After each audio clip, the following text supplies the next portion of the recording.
allegedly disappeared with the funds, and Keefe D never received payment for the alleged hit. But guys, if you start to connect all dots in this story, here's a quick reminder of whose house police had recently searched amidst the reopened Tupac's case. ABC News learning the search warrant executed Monday in Las Vegas was at the home of Dwayne Davis, known as Keefe D. But here's where the plot thickens, guys. Keefe D is the uncle of Orlando Anderson, the prime suspect in Tupac's case. In a jaw-dropping revelation, Keefe D claimed in a Netflix documentary that he was present in the car in Las Vegas when a fellow passenger shot the rap legend.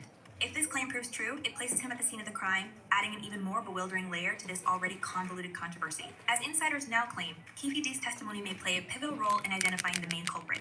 The detectives have been piecing together as much information, evidence, and witness statements about Keefe's role that night and actions afterwards. They have spent months pulling together and continued to hunt down corroborating evidence and other possible witnesses for the grand jury. Well, we've been holding our breath since 1996, and probably after so many years of silence and lies, the truth is going to come out. Previously, it was speculated that Tupac's shooting may be closely related to the East Coast-West Coast feud. And who else but Ice Cube, being West Coast himself, knows the details of this blood battle between the rappers? New York had the throne for so long, and here goes, well, at least a decade. This rivalry between the two coasts, fueled by the media, created a dangerous and hostile environment, one that many believe eventually led to real victims, and we all know their names, Tupac and Biggie Smalls. And here's where another prominent figure takes the spotlight. In 1995, 1 year before the tragedy, Suge Knight, the co-founder of Death Row Records, made a shocking move that added a new layer of intrigue. He offered to pay Tupac $3 million bail on the condition that the rap legend signed with his label. This partnership was aimed to change the rap industry, but ultimately end in tragedy, and Suge witnessed it all with his own eyes. He was conscious on the way to the hospital, he was conscious in lab labs, he was conscious after he did the surgery. Now, it seems like the show business wants this tragic chapter to finally come to an end. And celebrities have been coming forward one after another. And guess what? They have all been accusing the same person, C and Diddy Combs.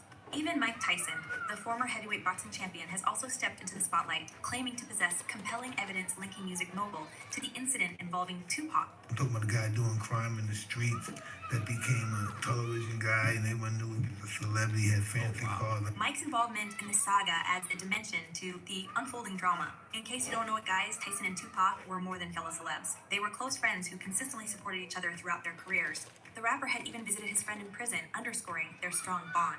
The loss of Tupac hit the boxer hard, and the pain and guilt he feels are palpable, especially given the knowledge he claims to possess about the events surrounding the rap legend's demise.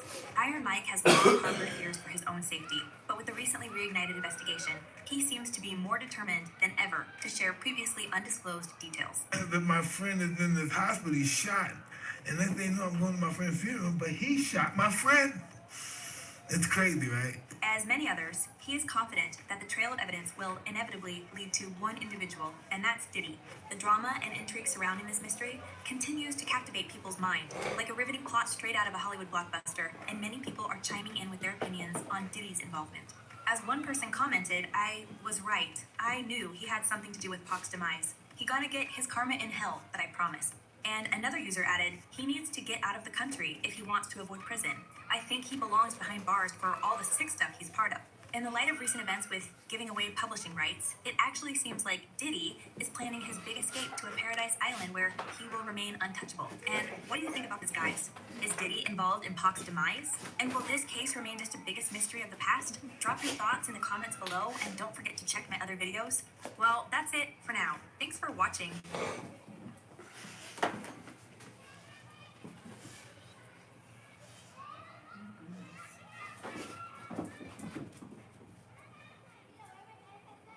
And we got him! Oh, we got that game goofy nigga, huh? Tonight I'm on that I told you so shit. A darky, born in the 60s, the worst type of nigga. A Neanderthal, a troglodyte nigga. Let's go! This is the Star Report. I'm your host, Troy Terrain, aka Star. This is the illustrious and praiseworthy Star Report, okay? I wanted to start late so you guys can go ahead and get it out your system. Do what you do. I'm so focused tonight. I'm focused on Dwayne Davis, a.k.a. Keefe D, a fucking rat. A ignorant nigga who Either he's dyslexic, no disrespect to those who are dyslexic, or the nigga just can't read. I'm talking from experience tonight. Experience. I'm not the sharpest knife in the drawer, but I've mentioned to you before about these proffer agreements. Not proper. Proffer. Google it. There's a little bit of information. I signed 2 of them. I thought it was 3, but I double checked. I signed 2. There is no fucking end. There's no period where the agreement, gives you immunity. No, you dumb fuck. He did it to himself. He talked himself into the penitentiary. I've never seen a nigga that fucking stupid. I'm kicking his back in tonight. What did we say a couple weeks ago? The streets need a body. Well, goddamn, tonight's the night. Cheers. Early. Christmas has come early, sitting down on the phones. Thank you to those of you who reached out to me earlier and you sent me some donations and said, oh, nigga, get on the microphone. Get on the microphone. Well, here I is. You know what's going on. Arrested out in Las Vegas. Yes, living in Las Vegas. Hiding in plain sight. Hiding in plain sight. Now, I appreciate I appreciate those who are my core audience. I appreciate you. Some of you do research, not that you have to all the time, but when we speak about certain topics and we have these discussions where we educate each other, they're very meaningful. Very, very meaningful. Keefe D, aka Dwayne Davis, again, he signed a proffer agreement back in the days, and this is what has done his dumb ass in. Now, most people won't really even register with them until, white people get involved. Ooh, now it's real. Well, you guys know the details of the story better than most people. Every time I say something wrong, no, that's not what happened. You know all the names, all the fucking dates. To me, it's just nigger shit, to be honest with you. I don't sit around, I don't know all the fucking ins and the outs, but I had a theory years ago that nigga actually pulled the trigger. I believe that. I don't believe it was Orlando. I believe that Dwayne Davis pulled the trigger. What is the basis of me even saying and thinking that? Well, I've been in situations, and I'm not going to sit here and tell on myself, but I am going to go back tonight. Back into time. I have been caught with the blammer, the ooh-wop, the blicky. And how did I get out of those situations? I said, well, it was his gun. It was his sister's gun. No, we borrowed the gun from his mother. That's what rats do. When a rat gets cornered, the rat bites everybody to get out of the fucking situation. You don't have to like it. That's what it is. I believe he was the shooter. He put it on somebody else. If I'm wrong, I'm wrong. You play around with the details. I'm just telling you why someone would sign a proffer agreement. Gangster of love, I see you. He says, will he implicate Diddy? Give me a minute. I'm going there. But it's gonna be Puff Daddy. I gotta go back. You guys know about Diddy. What is it? What does he call himself? Something Love too. And that's my guy. But Puff Daddy, you gotta run, homie. You better go to Bali or someplace. They're coming for him. That's a whole fucking fact. Thank you for your donation, Gangs for Love. Tomau got your donation. Okay. So that's my show tonight. Showrunner Rick Ross. I only heard a little snippet of it. My homie Funkmaster Flex. Ricky Rose was on Funkmaster Flex show. I haven't listened to Hot 97 in years, but I was on there with Flex. What was that? December the 8th, Troll Babies.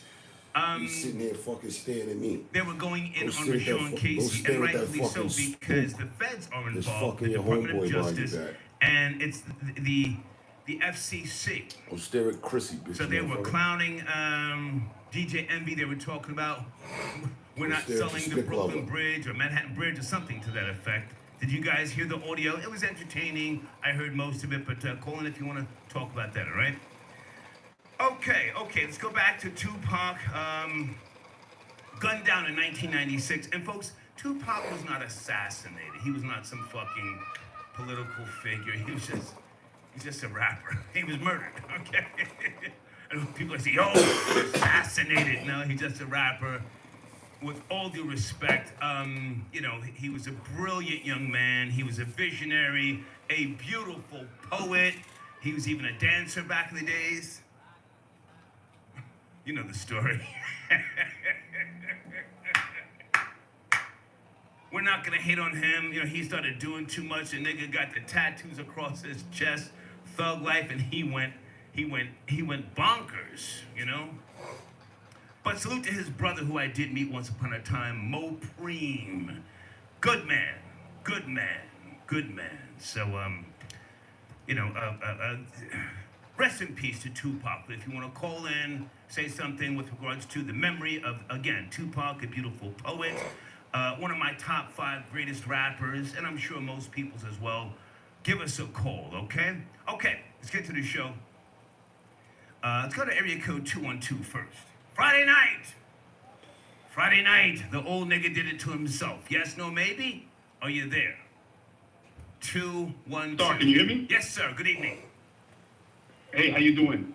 Interestingly enough, I retired from the police department in Vegas, and I know all the people involved in the case. Let's go. And I thought that I could shed some light for your listeners if you have any questions. But I can just tell you, there's 2 important facts that you have to understand. First is that the sheriff in Vegas is different from most police department heads. It's an elected position, just like the DA. So Kevin McMahon, who's the sheriff of the Vegas PD, is an elected official, just like Steve Wilson, who's the DA. So when they do these kinds of press conferences, I mean, the truth is they don't care about Tupac. This is a dog and pony show for them. Right. Keefe D told so much stuff that he sealed his own case for the detectives involved. And that's not to take anything away from the detectives involved, because I know the guy who actually put all the paper together on Keefe D. But if you just listen to any of the interviews he did to sell his book, the case was pretty much done.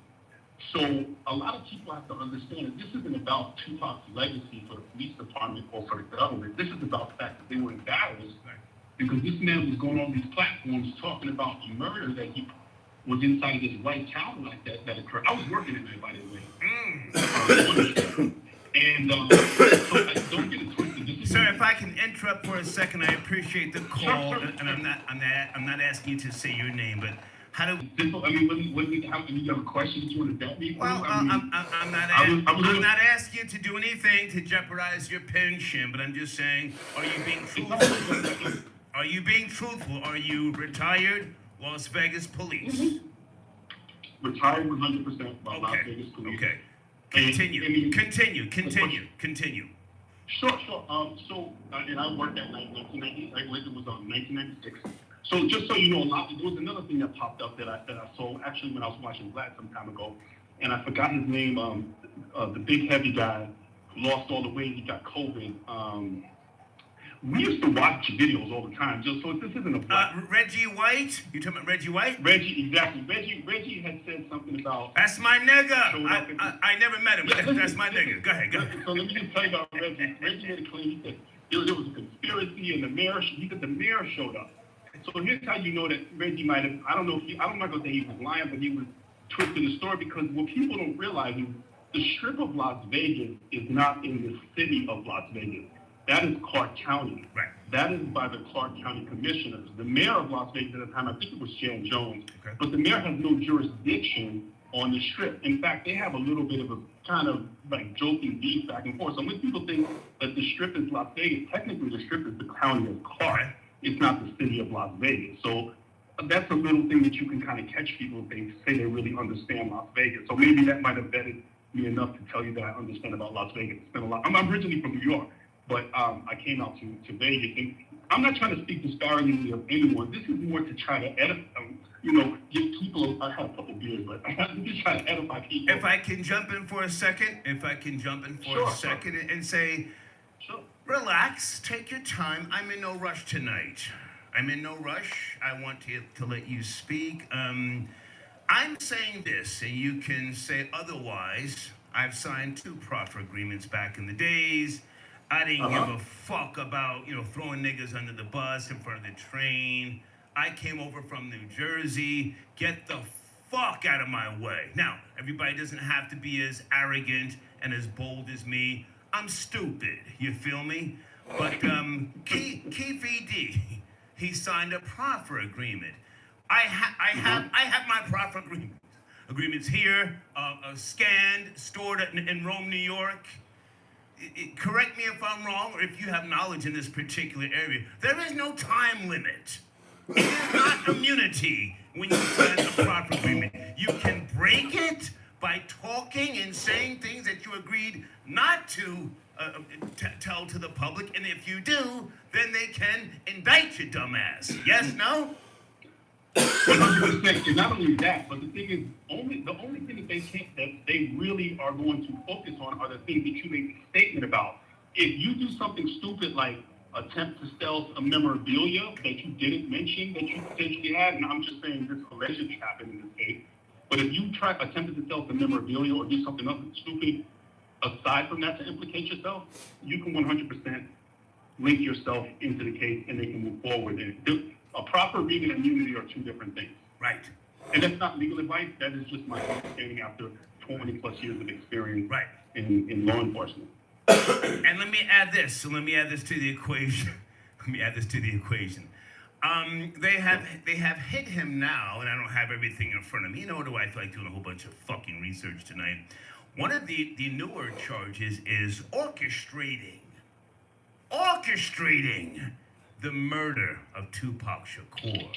So even if, for any fucking reason, the goddamn judge says, well, this could be hearsay, yada, yada, yada, Vlad TV, all these places he went, they can place him in the vehicle, and he has admitted to that outside of the proffer agreements. Did you notice that? They hit him with a charge? Yes, I did. Orchestrating. Go ahead. I did. And there's one other thing that's really stands out to me is that they put the gang enhancement. The gang enhancement, which they can easily prove, because Keefe always claims to be, I think, from some blood set, right? Right. The gang enhancement would be easy to prove. I think they just want him to cop out to something so they can close out the case. Therefore, enough things at the wall, scare him, knows he doesn't have enough money. If he gets a really, really good attorney, I mean, it's going to be a difficult case to prove, in my opinion, in my limited experience. I'm not a lawyer. But what I will tell you is that if they get him to cop out to something, you close the case. What happens is you get this guy who goes on all these social media platforms and all of these blogs and all these podcasts and writes a book and talks about, I was in the car and I did all this stuff. Right. And he's walking around free. It makes the police department look stupid. Embarrassing. I mean, it's an embarrassment. Embarrassing. It's an embarrassment. It's an embarrassment. Yeah. So what happens now? You have 2 elected officials, one in the highest police department position, one in the DA's position. They have to rerun for office at some point. And now what do they get to say? I was on the team that arrested Tupac, right? I was on the team that got to arrest Tupac. And then what else is interesting is that not only do that, they go to these social events. Shaw, man, what's going on? And they meet these people, and you're in Las Vegas, and all these different things. I mean, it's an alluring thing. To me, the lesson number 1 that you got to learn is, 1, don't be in a car and shoot people. And number 2 is, don't go on the internet and brag about it. Or say you were in the car. So I mean, there's a lot of lessons. Can I ask how many years you did on the job with Las Vegas? 21. 21. Wow. 21. So let me ask you this.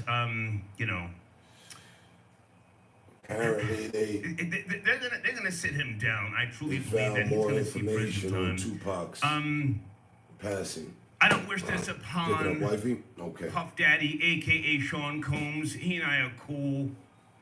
Do you think that there may be some new young guns within the Las Vegas PD or within the law enforcement, as you said, who are voted in, who may want to bring Puff Daddy in? Diddy. I know you're not looking at the screen. That would be a big notch in the belt. We got OG. I know you can't really look at the screen, but I'm holding up some bread towards the screen. 120, 40, 50, 60, 75 dollars, $176. Would you believe? Of course you would, because you know I don't be lying. Would you believe I made all of that last night in under 2 hours? And these are tips that I did nothing for, nothing extra. I didn't take anyone to an extra destination. Well, one of them, the lady I did, she gave me 25 to drop her boyfriend off at the destined location that she had mapped out, and then she paid me $25 to drop her off to her vehicle, which was practically on the other side of town. But the 140 came from two other tippers who were just like, oh man, you're cool. Here. One guy, as he got in the car, the 100, he was like, man, I got a present for you when we get there. I'm thinking he gonna break me off some paraphernalia or some shit, you know what I mean? Hey man, wait right here. Hey, here you go. You know, that happened. That has happened with me a couple times. But no, he just broke me off a hundo. 40 came from dudes that were on a bachelor party going to the strip club. Hey man, let me get something for the hoes, get you. My first day back to gas, I'm back to gas. Fuck the electric shit. It's too expensive. That's just bottom line. And for me being 6'3", it's fucking cramped in that bitch. They should have landed a deal with Tesla or somebody with bigger vehicles. They should have landed a deal with fucking Hummer and got that fucking big Hummer and put that on the fucking luxury line and let us rent out some luxury fucking vehicles, cocksuckers. Anyway,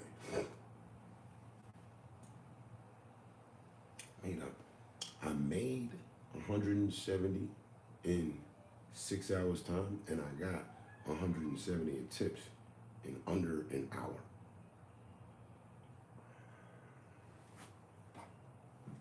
Oh, man. Do you believe that this cat, Kiffy D, did it? Or I didn't even, okay, and then on to this. I have no fucking idea whatsoever because I stopped following the Tupac whodunit case, who did it mystery fucking years ago, and I never even heard this dude. I don't even know who the fuck he is. I'm gathering now he was someone in the car, he was an affiliate to this guy. He's the brother of the dude they say, he's the uncle or the brother of the dude they say killed Tupac. Real fucking weird. I've always been at Suge Knight, Diddy, and I'm for the Diddy.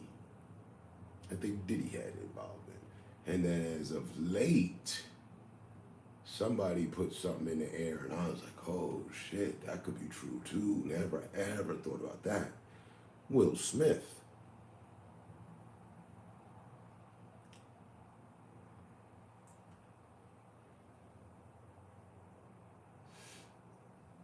We've been looking at what would practically be the obvious suspects, but what about the not so motherfucking obvious suspect?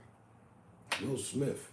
Nas, at one point, I was looking at Nas, because Pac and him were not getting the fuck along, and Nas just happened to be in Las Vegas shooting a video when that shit happened with him.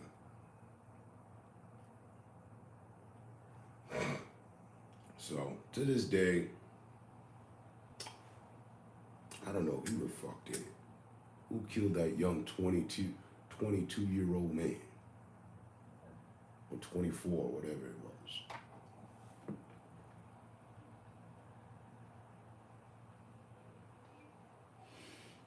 And then right along with it, while we're on the matter, I don't see the same urgency for resolve with Biggie's situation. Who killed both of them? And while the fuck we at it, who killed Eazy-E?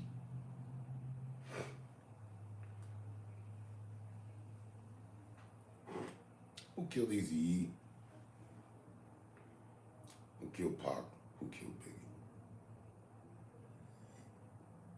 The fucking unsolved mysteries of the hood. The hood's unsolved mysteries. Along with hundreds of others that we didn't know who they were. It might have been your homeboy, my homeboy, buddy that lived in the neighborhood. But as far as known clout and shit goes, and celeb, funny, our celebs get killed off and it's a motherfucking mystery. Who overdosed Whitney Houston?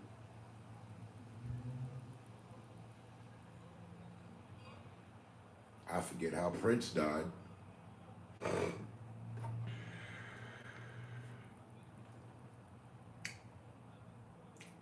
We still don't know who killed Malcolm officially.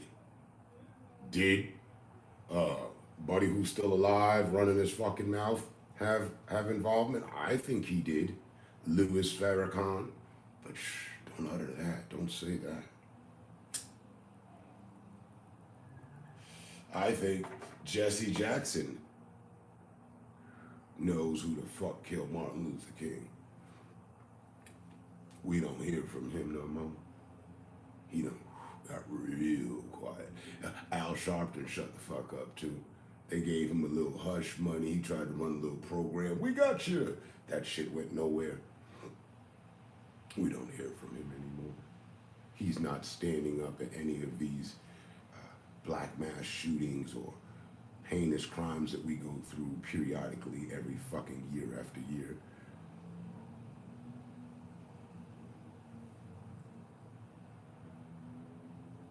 Boy, Johnny Cochran might have known who killed Tupac.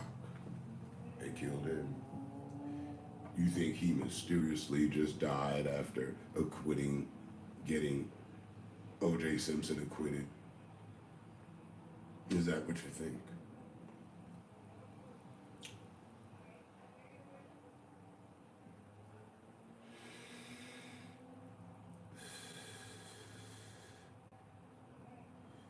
Whitney Houston was a ritual sacrifice. And anytime we have young black leaders, they figure out how to murder them and make it look like we did it ourselves.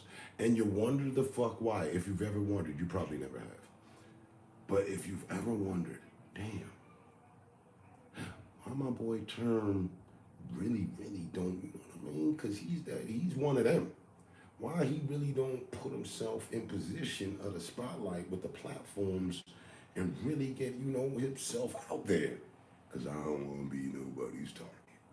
I'm cool with the trolls and the fucking interference and trying to keep me and my voice and energy quiet. Not really cool with it, but if that's all they're gonna do, fuck it.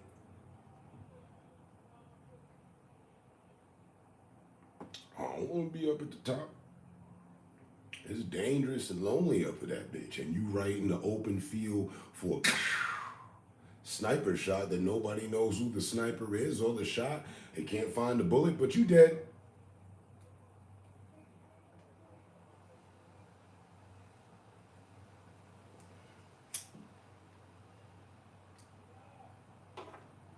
These days, big corp will kill you.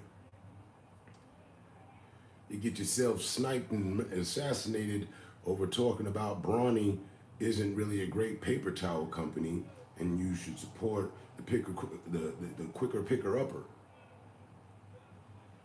Bounty.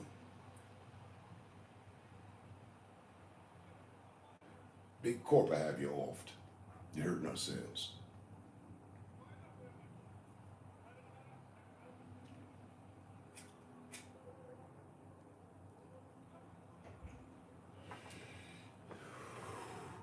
As far as bullets go, I've only feared 2 I wouldn't even say I feared. I've only thought of 2 instances. Some situation where a motherfucker hated me so goddamn much, he just needed to kill me. Or the Popo, one of them racist members within the justice system, or a KK member caught me somewhere down in Alabama,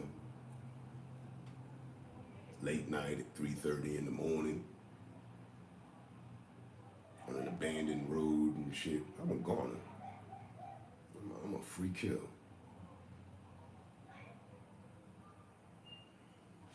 Other than that, I've never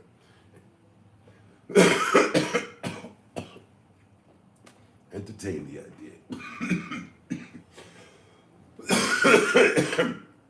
Let's not forget, there was Paul Wall about a month and a half ago. The road wasn't abandoned, but the intersection was lonely, and I had a blind person with me. He pointed a gun at me, asked me if I wanted to die. I laughed and said no. It was also that. I thought that might have been it that day. I don't know. Obviously, I thought wrong. I'm still here.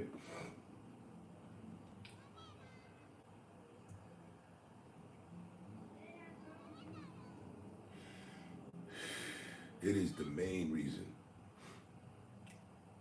It is one of 3 to 4 out to 5 of the main reasons why I would not sign a contract, why I would not want to become popular for anything. Anything. I don't want to fucking be. I'm happy being known by who the fuck I'm known by. I don't want to be known. Oh no. Because as soon as they come in with their crews and their handlers to see what they can control, what narratives, how I can be utilized, it's all gonna go fucking wrong. Because I can't be controlled nor utilized. And when you can't be controlled or utilized, you're useless. And you're also a problem. And useless problems get dealt with.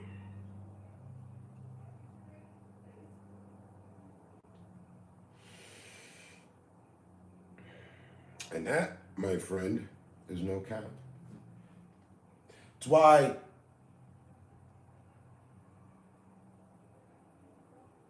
I've stuck to my guns here. I'm like, well, you know, there's not a whole lot of harm I could do here. There's a whole lot of help, good I could do here on a small scale, on a personal level. If I were a celebrity, it would be in my clause of contract that I am not allowed to do this.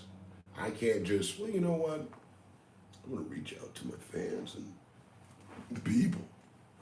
How's this going? Go live. All right, everything's good. Oh shit, look at that. Already 3,000 people in?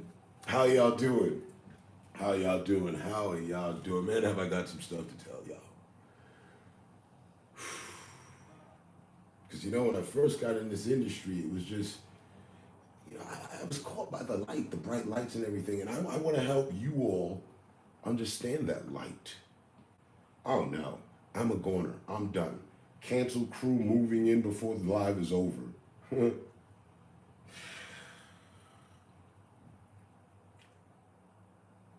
My record reflects it. I would help people. I would inform people. I would expose things. I would hold people to a standard. Now imagine what I already imagined to do just on, I don't know, 1,000 times more scale with hundreds of thousands out to millions more reach of people. Now I'm a problem. Big problem. So you do your music, but you also have an online presence, a podcast of sorts. And that has surpassed your career or like neck to neck with it. Tell us about that. What do you do? I've seen some of the episodes. It's pretty deep stuff you got going on. Oh yeah, nothing but trouble.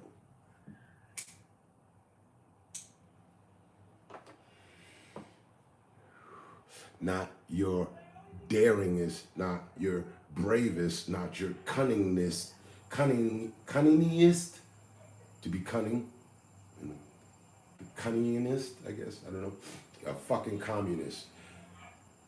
Not our boldest celebs have stepped up in said manner. Not, well, the ones that did get blackballed, get spun off. They're crazy. Kanye, Ice Cube. They put him through the washer as of recent over the last 3 fucking years, ever since he decided to try to talk to the president. No, we like you better. They liked him better with the fuck the police, fuck the KKK, but give me enough money and I'll play a police role officer. Kind of balance things out for the View. Why didn't he make a movie about being a cop killer? It's not like he doesn't have the money to produce his own show and cop killer, oh shit, yo. And Ice-T would be backing as well, and he wouldn't be playing the role of a cop after he put on concerts all around this country about being a cop killer. Yeah. They conformed. They were hey, gentlemen, you guys like your persona and your position in life? Yeah, why? Because we'll fucking take it from you. We gave it to you for a fucking reason, and now you gotta do this. If you don't do this, we will end you. Both. They thought about it. And they both playing fucking police roles. You gotta be shitting me. You think that's by chance? No way. No way. That was part of a design. That was a solution to a problem. And we'd be wondering who the fuck killed Tupac and Ice Cube if they had not agreed. And both of their deaths would have easily been blamed on West Coast gang violence. The legendary rapper who made the song Colors, trying to unite LA's gangs, has been shot down. Controversial rapper Ice Cube from the group Negroes with Attitudes has been slain. Oh, it reads over easy. It really does. Right?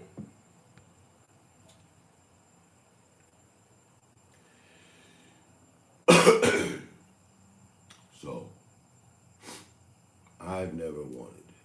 And while I sit here with you and try to get informed on what the fuck this shit's about, I also still realize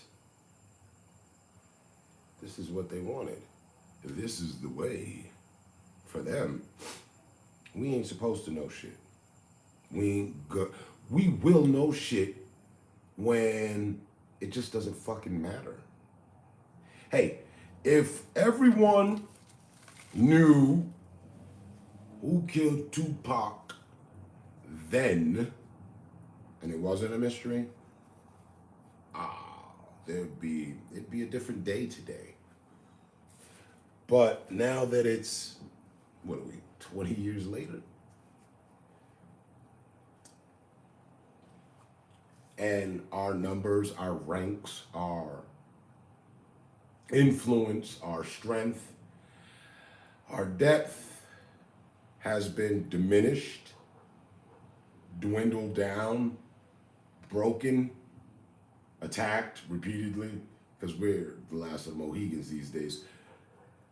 Well, now might be a probable okay time to let us know who the fuck really did kill Tupac. Because they've known all along. They know who killed Malcolm. Ain't no white people of the area of that, from that realm, political and governmental officials and militant officials of that era in confusion about who the fuck killed Malcolm X.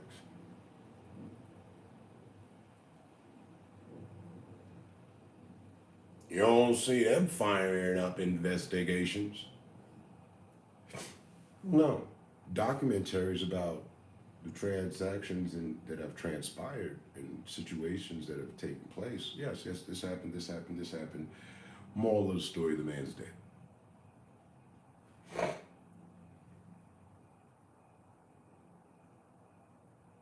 He was dead, a buddy dead. Some other dudes we purposely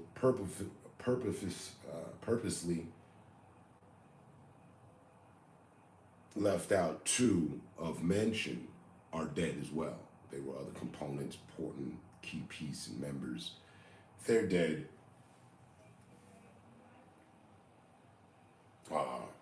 We even took out one of ours because no one will stand in our way.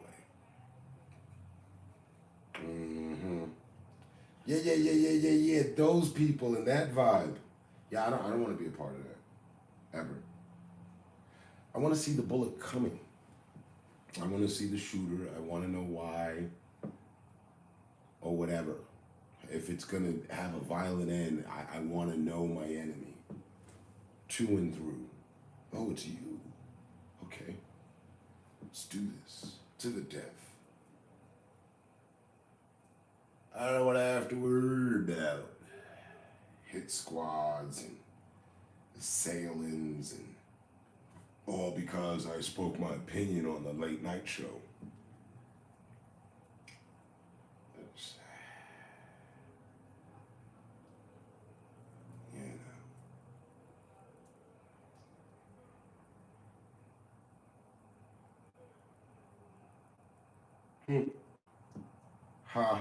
So, back to this though. I don't know nothing about this Keefe D dude. Again, I left it all alone. For me, it was a very sad issue. Nothing was gonna bring him back. And being that we've already collectively absolved, accepting members of our community, key members of our community being slaughtered, murdered, and just not knowing nothing, I put that in there with that. I left the Tupac situation alone. Like, yeah, we ain't never gonna know who the fuck killed him. I thought maybe when they sent Suge to jail, we'd find out. But apparently he's all thug and he's got nothing to say. He likes to make insinuations and shit, but we haven't got direct line of statement that from him, Snoop Dogg, Puff, you know, the fucking players that were there. It's funny how on both sides, Tupac, Biggie, they were both the biggest key members, but everyone around them still here. Man, that seems very reminiscent of what happened with Martin Luther King, Malcolm X. Shit, they ain't kill nobody else after John F. Kennedy? They didn't go and get nobody around him and shit? Rumor has it they did. Said Buddy wasn't a known name, but he was also a key element person, and they killed him just to make sure Mr. Kennedy's work really didn't get out there. His efforts were thwarted. Whatever his effort was. Yeah. So, I don't know if this is another social ruse to go on Foxhole, a rundown, Rabbit Hole, a rundown, or is this really it? Is this the big one? When we really found out, we didn't really find out nothing. Anybody in jail? Did they kickdoor P. Diddy's studio while he was making his newest last album, throw him up against the wall, bam, step on his sunglasses and put him in cuffs? No? Oh. Well then, it's still all bullshit.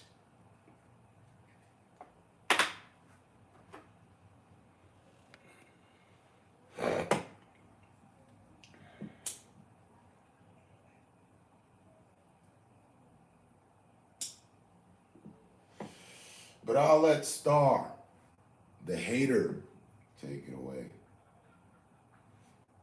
This is one of the shows I missed. And again, I don't know who the fuck this Keefe D. I probably seen him through listening through some of the shit and just didn't realize how key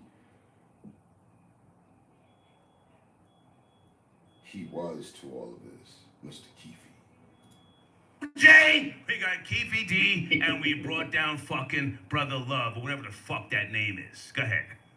Well, let me tell you something else interesting, a little inside scoop about police. Police usually spend about shoot people. And number two is don't go on the internet and brag about it, or say you were in the car. So, I mean, there's a lot of lessons. Can I ask how many years you did on the job with Las Vegas? 21. 21. 21. Wow. 21. So let me ask you this. You know, they're gonna sit him down. I truly believe that he's gonna see prison time. I don't wish this upon Puff Daddy, aka Sean Combs. He and I are cool. Do you think that there may be some new young guns within the Las Vegas PD or within the law enforcement, as you said, who are voted in, who may want to bring Puff Daddy in, Diddy? I mean, that would be a big notch in the belt. We got OJ, we got Keefe D, and we brought down fucking Brother Love, or whatever the fuck that name is. Go ahead. Well, let me tell you something else interesting, a little inside scoop about police. Police usually spend about 2 to 3, maybe 4 years in whatever unit they're usually in, unless they end up in homicide. I mean, homicide's like creme de la creme, SWAT's creme de la creme. I mean, those are really high-level units, you know, for a person to be in. In fact, the lieutenant who was at the press conference, a really, really sharp guy, I know him, he wasn't even on the police department when the shooting occurred. People change units, right? So, like, to make their bones to try to communicate with NYPD and the feds, this was a situation where if Keefe had kept his mouth shut, I don't believe he would have been arrested. And again, that's in my humble opinion. I agree. I'm a retired guy. I'm not saying I was a big wig or anything like that, but I did my thing. But if he would have kept his mouth shut and wasn't booty shaking on all the platforms, I 100% think he would not be in custody right now. Yeah, I agree. On the I agree. platforms. Hey, man, I appreciate your call, your knowledge, your insight. Were you part of the team or the unit that handcuffed Floyd Mayweather, sat his dumb ass down once upon a time? No. Interesting enough, I'm a big fan of Floyd, and I met him on many occasions. He had a domestic violence case, and I met Floyd, and Floyd was generally. But he went to jail. Floyd was always in the jail. But he went to jail. Was he arrested in Vegas? Fuck who's a fan? He was arrested, and they sat his ass down, right? Yes, he was, and he did a whole bunch of community service events and everything. I was on the TV then. I'm a fan of what he did afterwards. I met him. He was always a gentleman. In fact, I met Suge a few times. I mean. When you're in Vegas, it's a different type of police department because you have all these major events and you meet a lot of different people at the events and you kind of get to see how they are. And I'm going to tell you, interestingly enough, the person who I met on a few occasions who was very, very respectful every time, and I was in uniform at the time, was Suge Knight.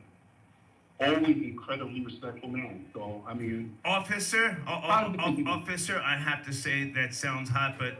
we don't give a fuck about that. I mean, in reality, people in Vegas pay extremely high taxes, and the reason why I brought up, Floyd Mayweather is because When Keefe D gets sat the fuck down, this is another big notch in their belt. We sat down O.J. Simpson, Floyd Mayweather, this fucking goofball Keefe D. We may or may not go after Diddy. This is a safe place. You pay taxes here, we will clean up the fucking riffraff. That's where I'm coming from. Fuck who's nice. We don't pay state tax. In Vegas, Vegas is no state tax. Okay. No state tax. Okay. So it's different. What about property taxes? Property taxes. Property taxes are not that bad, and I bounce between multiple places. In fact, I spend a lot of my time out of the country. Okay. But I keep a place here and I keep a place in Florida because both of those states, there's no state tax. So a lot. I'm more so talking about property taxes because I'm born and raised in Jersey. In Jersey, they shut it down because the people pay property taxes. They want to be safe, so they don't give a fuck about a celebrity, an athlete, or a rapper. You get caught with a gun in Jersey, you are going to jail. Let you finish up, though. Go ahead. Yeah, Vegas is, Vegas, back in the day, it's two different. So the golden age of policing ended in like 2020, maybe 2023. I mean, 2003, 2004. Okay. Right after Bruno Mars got popped for the cocaine in Hard Rock. Bless his heart. Bruno Mars was on the Booger Sugar, kids, in case you don't know. Go ahead. Yeah, and that's not to call anybody out. Again, I'm a very humble person when it comes. I'm not trying to call anybody out. But after 2003, when all of these people started getting popped, Officer, fuck that cokehead nigga, sir. Fuck that cokehead nigga. I'm going there tonight. Okay, go ahead, finish up. Go ahead. And we would have like we could send messages to each other. Like we all knew. In fact, when Tupac got shot, I was on the strip and my boy sent me a message. He was like, "Yo, your boy got shot." Yeah. And I was like, "Who are you talking about?" Because I was working graveyard. And he's like, "Your boy got shot." I was like, "Who are you talking about?" And he said, "Tupac." I said, "Oh shoot." I said, "I'm gonna drive over there." And I was gonna drive over there because I thought the funniest thing that passed through my mind was that I said the answer that people are gonna take is jewelry. And I don't know why being from New York, I mean, that's not to say that was ever a thing that I even saw, because I never saw anything like that, but that was the thing that went through my mind. They're going to take his jewelry. So I started to drive over there, and the scene was completely blocked off. And I was like, I'm going to get stuck blocking some traffic intersection for like 12 hours. Right. And I just turned around, and I was like, somebody else can handle that intersection thing. Okay. Because it was a wreck. Officer, I appreciate you calling in, retired from Las Vegas PD. Send me an email. Let's stay in touch because I may want to talk about Cardi B, who has admitted to trick rolling. You know what that's all about out in Vegas, yes? Oh, for sure. I know a lot about it. Trick rolling, huh? Drugging people and robbing them. That's a thing in Vegas. But good to talk to you. Thank you so much for tapping in. That is the thing. I got the vice experience. But I tell you the story. I'll shoot you an email, brother. I appreciate everything you do. And please don't call me brother. And your audience. Please don't call me brother. Thank you. Thank you.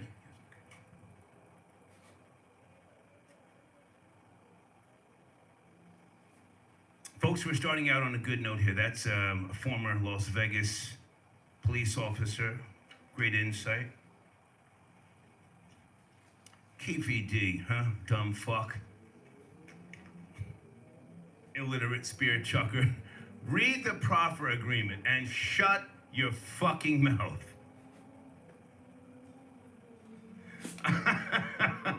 White boy came up to Hot 97 back in the days with a book about the Shower Posse. Asked me if I ever heard of them. I said, no. I'm no Shower Posse. But look, I said, can I have that book? Took that book. Went home that night. I was up for 3 hours reading that whole fucking book. Yeah, no, he's different. Thank you.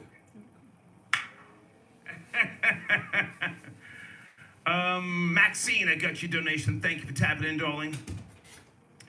Yeah, let's talk about it. Let's talk about it, huh? Area code 856, good evening. KPD, to get ready to sit him down. Are you there? 856. Yes, no, maybe? Pick it up, take me off of the speakerphone, headset, are you ready? Yeah. Yes, sir, come on. Yes, sir. Friday night, you ready? He and I got a lot in common. Yeah, I'm ready. And yes, he sir. and I Good don't evening. have a lot Where do you want in to start? common. Good evening. How are you? There's shit that he does. Nobody gives a fuck how I am, sir. Get to the topic, please. Agree Come on. with Okay, the that's shit that he fine. All right, does. listen, I I'm a fan of the completely show. don't agree. All right, all that shit out the way. Listen, Keefy D is a stupid motherfucker. Yes. Okay? Yes. Dumb nigga. So listen, only thing I gotta say is this, and I just figured that maybe somebody out there listening might not understand this. A proffer agreement that he made was with that federal task force. He made a proffer agreement with the feds. He didn't make it with fucking Nevada State Police. He didn't make it with the Nevada Sheriff Department, the police department. He's a dumb motherfucker. You don't get away with murder or being at a murder scene and then run around and tell everybody the fuck about it. He deserves to be in jail. Star. All right, sir, stay with me, but just pull back on the F-bombs if you have not sent a donation. I can hear the passion. I can hear the passion in your voice. I appreciate that. But now, Yes, sir. here's No, I the tell you, thing. he's Vegas a is different different. breed. Each state is different. Some states, the police don't work with the feds. Keefy D has been talking. And you can say I'm wrong, and that's fine if you feel differently. But He did it uses to himself. It's I'm humor. almost Yes, he certain. did. I'm He almost uses certain his that they black card worked to use with the those- local those authorities. acronyms Got and an whatnot, indictment, and they're now sayings. hitting him. Pardon me, with orchestration charges, He's and the feds extremist. just may be He's in the always been. background. He's always But been. his ass has been arrested, sir. Yes. Man, listen, he gonna squeal, he's gonna scream, and Puffy better watch out. Because if Keefy D knows anything about that negotiation that took place, Keefy D gonna tell it. Yeah. Yes. So, yeah. Where are you calling from, sir? It's Friday night. You have knowledge of penitentiary and proffer agreements. Where are you calling from? You gotta do some research on him. He's I'm a fucking calling from character Jersey. and a half. Do you care to say which county, or are you just hiding in the Oh, crowd? Camden County. Yeah, Camden County, down and dirty. Camden. Oh, that's born and raised in that shithole. Absolutely not. Oh wow. How'd you wind up down there? Hey, listen, Mom Dukes, she got married to some great guy who just happened to have a excellent job in Camden. I'm born and raised in one of the best cities in the country, Pittsburgh, Pennsylvania, Steeler Nation, and all that bullshit. Okay. I appreciate the call, sir, but please get moms the fuck out of there. That's a sewer. Okay. Thank you for the call. No. Mom Dukes don't live in Camden no more. Absolutely not. Why are you still there? No. Why are you still there? No, I'm not. You said where am I calling from?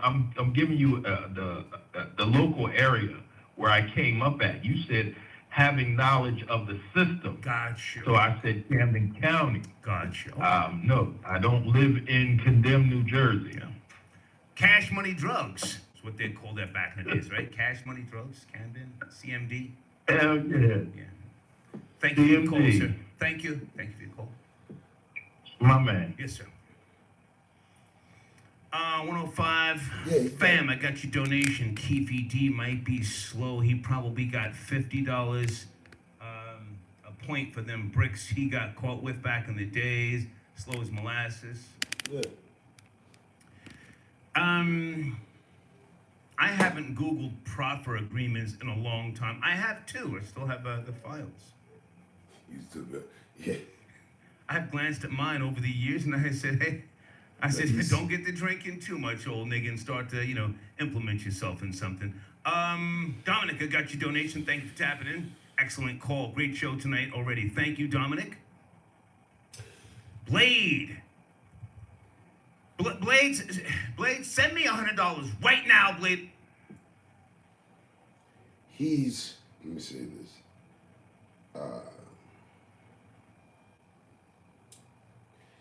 He is a prime example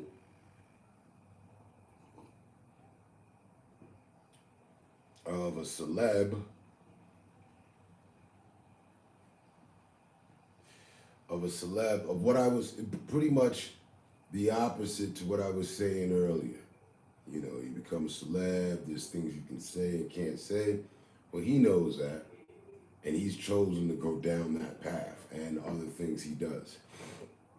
He's completely a different fucking beast dude altogether.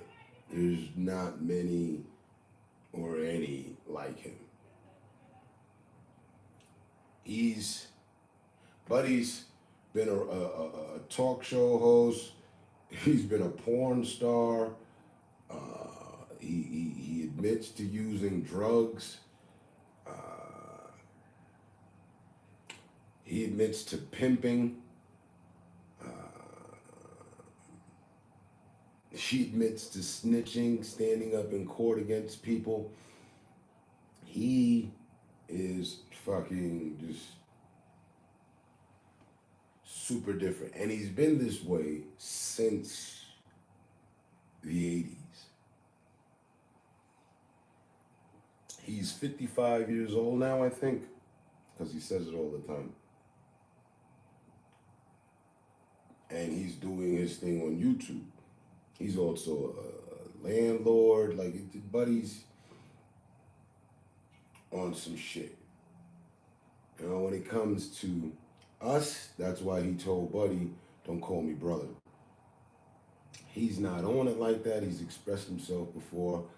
I understand his standpoint, his stance for this, because he says that was a thing in the 70s, and it was, you know, my brother, boom, boom, boom, boom, boom. But he also says that, and I'm just translating in my own words, that, you know, through 10 instances where someone was supposed to be his brother, they weren't.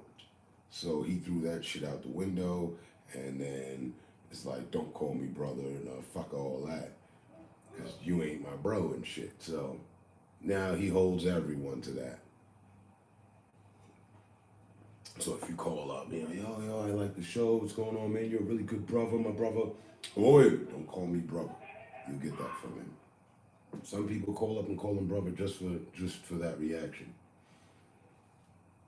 And depending on the mood he's in, he might flip out on the caller or not. You might correct him, or let's get him the fuck out of here. I ain't nobody's brother. He calling me that shit. He'll snap.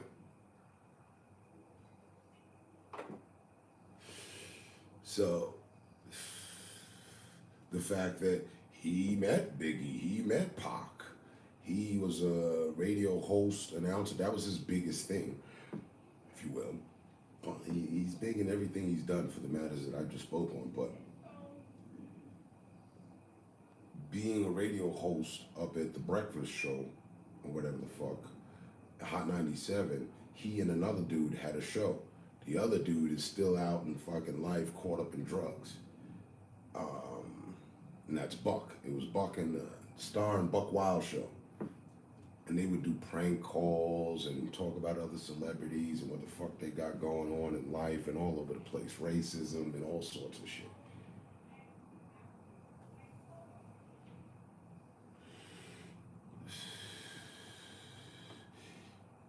He's known, another one of his accolades is known for being insensitive, if you will. Just, you know. Like, he'll find a way to make humor and light about Whitney's passing, Malcolm, all sorts of shit.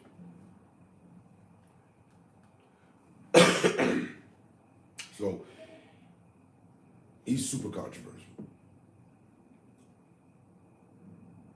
There's a lot of things I agree with him about, and there's a lot of things I don't agree with him about. So he, if you will, he is the black Howard Stern. To give you the easiest breakdown, and if you don't know him, well, yeah. Okay, but I mean, some would say that would have been Wendy Williams. He speaks on her. He actually likes her. They're friends. So he doesn't really go at her.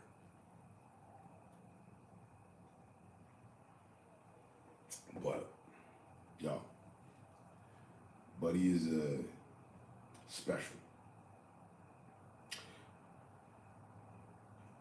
And he'll say it himself.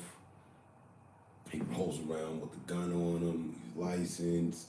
Don't try me. I will lay a motherfucker down. Da-da-dee-da-da-da. There's plenty of people that would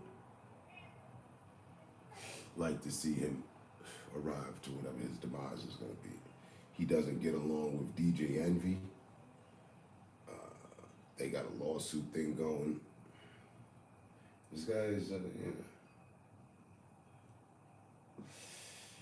he's a factor.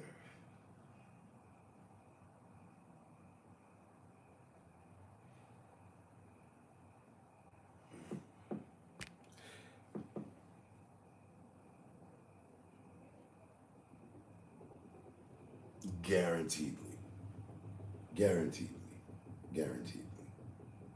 He's easy to judge off the back of you just, oh, wait, the fuck, who the hell is this guy? You gotta do your research with him. There's a reason why he is the way he is. There's reasons as to why he is. And some of that stuff I agree with. Crass asshole, he'll tell you himself. I ain't got time for, to conform with today's shit and shit. He's funny, if anything, to me. I don't take what he says, as the word of God or any fucking body. I just find his explanation of things humorous. He's made me laugh plenty of fucking times. And that's kind of hard to do. And it's just his approach to things. Jack? I'll send you I'll send you something before I post it, Blade. I appreciate your support. Hang on a second, I got it right here, Blade, it's ready. One more. And folks, While we're all used to seeing groups on a podcast dissect the matter, whatever the fuck the matter is. He comes from that, groups doing that, and now he does it on his own. He doesn't have any fucking help. He's a one-man band. So, I respect that matter. Because covering events and dissecting situations is best approached by a group. So that it's just not my opinion and I'm opinionated and this is what it is. But he's also not like that. He handles everything right. He looks from a lot of different fucking ways around situations. I appreciate that. And again, if as a speaker, you got my attention, then there's got to be something there. And there's many speakers and there's many people I'm not subscribed to. I listen to him off and on for now for like the last probably fucking close to 5 years. Just listening to what he has to say. I've called in before. I've spoken with him. And he normally shits on his fucking callers. A lot of them. Out of 10, 7 of them are getting a talk and a lash and probably hung up on, kicked off the line. I made it into the 3 that got respect from him, told me call back, all good. To start, with regards to my files and other things, posting some of this stuff prior to my documentary coming out because, there's so much misinformation, and I'm not mad at nobody, but for those of you who support the show, you do read, you do research. I want you to be in tune with things. Blade, I have the letter, suspension of employment dated May the 27th, 2003. Barry Mayo, Senior Vice President, Market Manager, MS Radio Corporation. Just for the sake of history, not that I have to prove anything, but just so that my core audience can be in tune with, my journey, okay? I do appreciate you, Blade. Thank you for your constant support, okay? Anybody want to call in with regards to Diddy? Any speculation? Tonight's the night. Tonight's the night. Let's go to area code 609. Good evening, Keefe D. Arrested for the murder of Tupac Shakur. Oh, pardon me. In connection, they're saying in connection with the murder. Are you at the speed? 609. Yes. Good evening, sir. How you doing? Good evening. How are you, sir? Good. I couldn't wait to call into this topic because I spent more time researching this than anything in my life. Okay. All right, so what I will say is, so the first thing I did was I went to Pac's sister's Instagram account about this news. And she said she's not celebrating because she wants to see all the facts uncovered. And I understand why. Because Keefe is just the trigger man. He's not the one that set this whole shit up. And if you look, I now want to talk about the facts of this case, if you will permit me. Yes. So, how did the shooter know that Pac, Suge, the entire death row security, and the entire caravan would be unarmed at that time? If supposedly... Well, now, hang on a second, sir. Hang on. If you've been doing a lot of research, promote your platform. I'm focused on the proffer agreement. You know, if you have all these, all these details, that's great. I ain't doing no work tonight. I'm putting it all on the proffer agreement. I've signed 2 of them. Give us your platform if this is what you do. Where is your channel at? This is independent research I did as a fan. I don't have a platform, but I did interview Greg Kading on someone else's channel, and this is what I'll say about the proffer agreement. Come on. So when Keefe D was talking on BET networks and everything and discussing this, I literally asked Greg Kading. I said, "How is he able to talk about this? Because essentially the murder has no statute of limitations." And he said because Greg Kading is the one that gave him the proffer agreement, right? And if you listen, there's 2 versions of that proffer agreement. First, Keefe D said that Orlando was the shooter, and then he said he wasn't the shooter, right? But that's neither here nor there. But the conditions of that proffer agreement was only at that specific moment. So he says what he says in the room with Greg Kading. The next day, if he goes and says anything to anyone else, he could be liable for anything he says. Yes. So the conditions were only at that moment. So like an idiot, he went on talking about that. Basically, all these guys did after the murder rap documentary, they built names for themselves, right? What's his name? The other guy that got uncovered, Mob James. You never heard about him until that murder rap documentary came out, and now he's on all YouTube platforms. My nigga Mob James. Yeah, they literally made a career of all this shit. You know what I'm saying? Old nigga, hold on, stay with me, sir. I'm sipping. Yep. Old niggas born in the 60s who been telling. Huh? Mob James, been telling. Come on. Yep. Been telling. Come on. Facts. You know, and so all these guys came out the woodwork from that. You know, so this is the tip of the iceberg.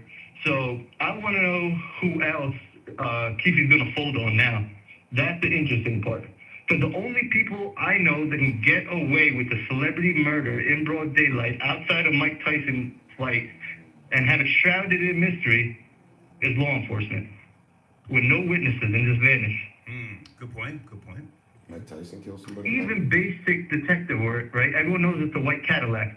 That car was rented, right? Go and find out, okay, which company had that Cadillac, the rental agreement. It has to be rented. Documentation needs to be shown. Just small things. My theory is they didn't want this to be uncovered because it will point to law enforcement. And that blue wall of silence is secure. Yeah. Can I ask what state you're calling from? You don't have to say what city, but what state are you calling from? Mercer County, New Jersey. Oh, okay. Have you ever heard of the Dirty 30? One of my cousins was in the Dirty 30. The Dirty 30? Dirty 30. You ever heard of that? No. What is that? Can you Google? I got time tonight. You have your laptop or yeah, tablet? Yeah. Google Dirty 30. Google it. Dirty 30. The 30. Dirty. DIRTY. Same Asbury Park. Oh shit. Asbury Park and Red Bank. Oh shit, hold on. No, sir. You just said you do research. Do I have to fucking do it for you? Hold on a second. I'm looking. He's something like Joe Rogan too. Pops right up, sir. Dirty 30, NYPD. There it is, right there. Oh, NYPD, okay. Yeah. Type in Dirty 30 NYPD. NYPD. All right, I see it. Read Dirty it. 30 scandal between 90. Read it. The Dirty 30 scandal took place between 1992 and 1995 in the New York City Police Department's 13th precinct, serving Harlem, and was the largest collection of police officers charged with corruption in New York City in almost a decade. A group of rogue officers led by Sergeant Kevin P. Nannery participated in various unlawful activities, including civil rights conspiracy, perjury, extortion, grand larceny, and the possession and distribution of narcotics. The scandal led to a number of arrests of police officers and 2 suicides. Wow. You said your cousin was he was involved in it? I didn't say his name, but so we're talking about, as you said, research and Right. Keefe D and so on and so forth. I'm just giving you a little context on my knowledge with regards to things like this. Have you ever seen a proffer agreement? Have you ever seen one? No, I haven't actually seen the document. Nope. Most you people, have yours, right? I've got 2 of them. Yeah. Most people have not seen a proffer agreement, and Keefe D, I'm almost certain that he got broke. He didn't know how to transition into the new world of social media, and he started getting paid for the interviews, and the shit started getting good to him, and that became his living, telling about shit from the past, but not knowing the parameters of his proffer agreement. Now, let me also say this. Usually there's more than one agent that is with you when you sign that agreement, because they want to have 2 witnesses. So it's a lot more detailed than just sitting in the fucking interrogation room and telling one goddamn cop, and relying on the fucking recording. There's 2 agents when you sign that shit, and 1 or 2 of them may sign it, just in case one dies. The other one can possibly be alive if they have to come back and get you, dumbass. Go ahead. Right. Actually, yeah, and I remember Greg Kading said there was another officer present during Keefe D's proffer agreement as well. Bingo. And just a couple more things I want to point out. And when I asked Greg Kading, so they made Orlando Anderson look like America's Most Wanted, right? I asked him if he could provide a copy of Orlando Anderson's rap sheet, because it should be public information, right? Because all the independent journalists that actually interviewed Orlando and his family paint a completely different picture of Orlando. Right. And this actually corroborates what Suge Knight said about Orlando, that he was just a good kid, basically, and he was set up to be a pawn. And this is where I think it gets deep. Because when Trayvon Lane whispered to Pac, "There goes Orlando," or whatever, we don't know what he actually told him, because Trayvon kind of disappeared since that incident. However, if they didn't pull off the hit on Pac, they would have put him away for violating parole, because they got him on camera hitting Orlando. So if plan A didn't work, they had plan B. So one way or the other, they had Pac where they wanted him.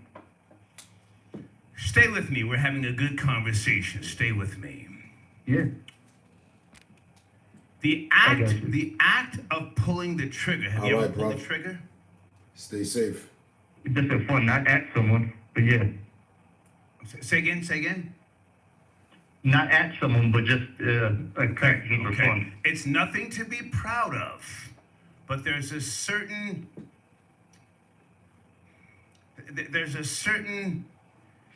thing within you,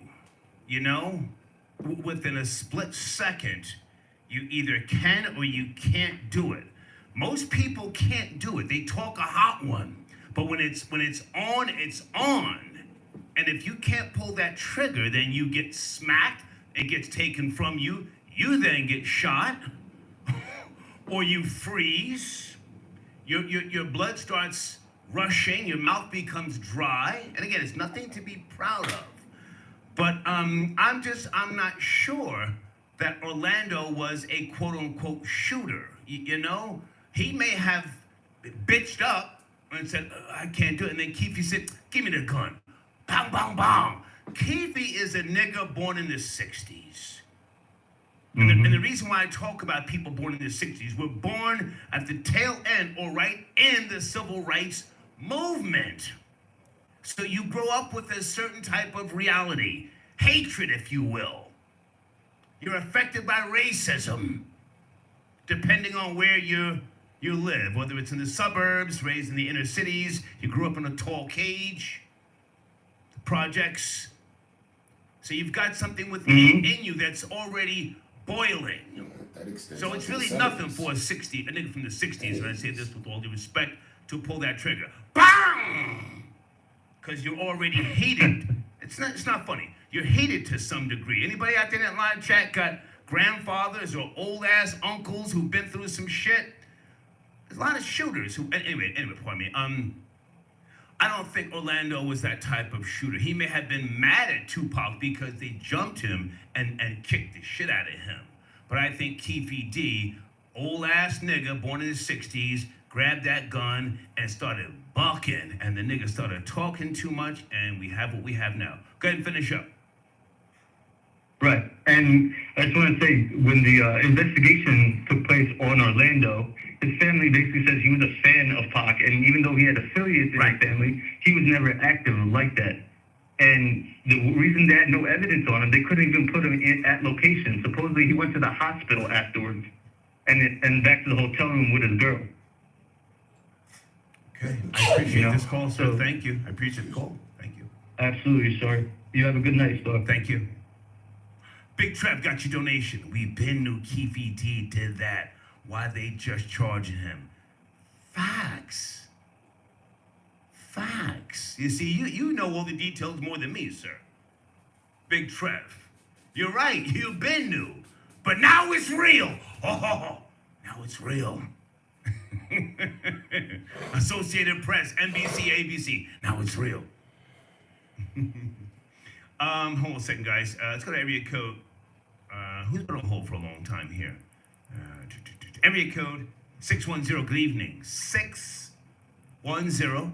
Friday night. Talking about that porch monkey. Keefe D. You ready? Are you there? Give him a second. There's a little delay. Hey, Victoria, I got your donation. Just cause I remember you on the radio. New York love the show. Thank you, Victoria. Okay. All right, I gotta go. Area code 610. You're probably doing something, and I can't wait that much longer. Okay, let's go to area code 713. Good evening. 713. We're talking about Keefe D. Arrested in Vegas. Are you there? What's up, my bro? Yes. Hey, man, this is of A1. Sir, with all due respect, I'm in a great place. Please don't call me brother. You know that offends me. Come on. Oh, man, my bad. I was speaking too fast. Yes, sir. How are you? Bad boy, come out and play. Let's go. Hey, bad boys, come out and play. Hey, listen. Look, come on. Hey, Puff put up an Elfin Friday video. He put it up no more than 5, maybe 20 seconds, and deleted it. In the video, he was looking all nervous, talking about, hey, we don't need no bad energy today. Yeah. If anybody comes to you, and I've never seen him delete a video off his page. His people probably was like, what are you doing? You're looking obvious here. Yeah. You're looking very obvious here. You know, like, people want to talk about Keefe D. We already knew about this. He shot himself in the foot years ago. He shot himself in his foot years ago. The thing is, this is about to open up so many things now. Let's go. So many things now. Let's go. And I know they say Puffy got the best lawyers, blah, blah, blah. But he is shooting bricks right now. He might as well go to Bali with Russell Simmons right now. That's what I said earlier, sir. Now, hang on a second. Hang on. For those who don't know, there's always been speculation and, Biggie's mother, I heard her on the paperwork party a couple of months ago. taking shots at Diddy again. So they're not in a good place. You do know that, yes? It's obvious. I mean, you can tell. I mean, Valletta Wallace. Called him out. Valletta Wallace. Valletta Wallace's granddaughter called him out. Called Puffy out as well. Yeah. You know, like if it looks like a duck, to quack like a duck, it's a duck. All this artists and all, the chicken is coming home to roost. They better not go to trial. You know what I mean? You know, so you gotta understand, Keefe D has cancer. So he has nothing to lose right now. Oh, wow. He has nothing to lose. I didn't know that. Now, hold on a second. Hold on. Let's go back for a second here. There's always been speculation that Puffy, a.k.a. Diddy, a.k.a. Brother Love, had a hand in some things with regards to Tupac. I don't know this to be true. And I'm not trying to kick his back in, he and I are cool, but I got a job to do on this microphone. Keefe is a confirmed rat. So telling on Sean Combs now is nothing. It's nothing. Right, right. Have you heard any stories in the past that you can share with us about Diddy Come on, man. paying Keefe D? Let's go. People tend to forget. Black Rob had a song called Muscle Game, where Puffy in the song is saying, I will put $1 million hit on your head, and talking more stuff within the song. All these callers right now, after you get off this, or pause this right now and go play Muscle Game. In the video on YouTube, you can't even comment on the YouTube. Come on, man. Puffy did a whole diss song back in the day. Oh, they say Puffy or Biggie never responded to Tupac. But yes, they got old mixtapes. You know about this star.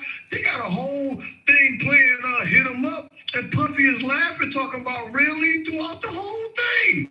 So let's stop trying to act like. Well, sir, music can be considered art. Let's not forget about. Sir, hold on. Take a breath.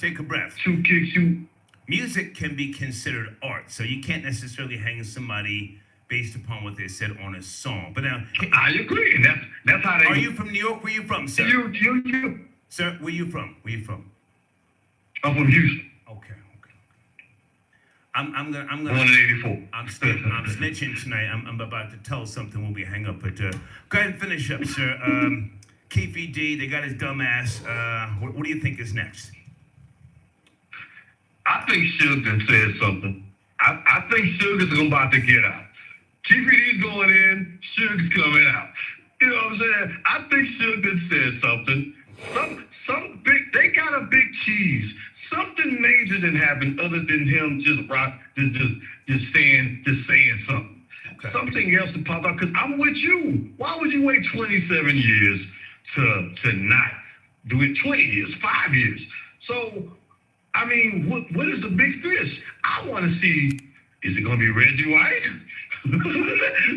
So what else is about to come out throughout this? Because this is going to open up the Notorious Big situation. Okay. So I think Suge said, somebody that said something. Okay. Somebody that said something. Okay. So I have to take other calls. I appreciate you calling in with the T. Thank you so much. Thank you. Thank you. That nigga was giggling. Let's go to area code 817. Are you there? Good evening, 817. Hey, what's going on? Yes, sir. How are you? It's cracking. Man, first of all, why was that last nigga so happy, nigga? Fuck that nigga giggling for, man. I don't know. But I let him speak. I let him speak. It was cracking, man. All that damn laughing and shit, nigga. Just punching your motherfucking mouth. Yeah, man. Orlando. Yeah. He was in that. Yeah, so I don't know if you heard Glasses Malone video song, whatever. Tupac must die. Right. He went through the whole scenario, man. Orlando with some goofy looking up. I ain't gonna No, stand come, that. sir. It's Friday. Fuck the algorithm. Let's go, my nigga. Let's go. Come on, let's go. Hey, Orlando with some big lip, dark skinned goofy nigga running around. Nigga, where's your homeboys at? Why did you get jumped? You know what I'm saying? Like his uncle came to him like, damn, nigga, you don't let them niggas jump you like that. Orlando didn't want to be in that car, in that situation. So, you know, the uncle looking out for them. Uncle said, hey man, look, come on man, hop in this car, nigga. No, I don't want to. Uncle TPD stretched the nigga collar out, threw him in the car. They went and got down on Pop. Now, this nigga Keefy D, weird ass, keep talking, bro. Why is you talking, old nigga? Right. Why is you talking, bro? Right. You steady talking about some shit that you should not be talking about right now. Them old niggas do the most talking. Them old niggas do the most talking. Now you think you still got that clap from back in the 90s. You get in a cell with some young niggas, they gonna beat your motherfucking ass, nigga. They gonna beat your old ass. Slap your honey buns across your face and all that, man. Let's go. Old nigga. We some heathens out there trying to tell you, young niggas some heathens out here, man. We don't give a fuck about all that shit. So look, then you got Diddy.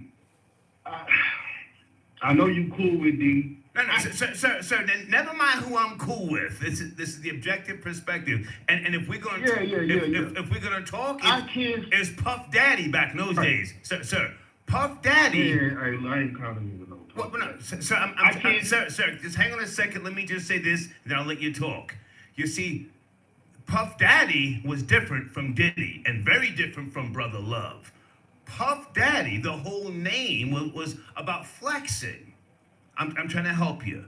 I don't know what year you were born, but Puff Daddy was a very aggressive narcissist. Puff Daddy threatened Miss Jones. Threatened to kidnap her and put her in the trunk.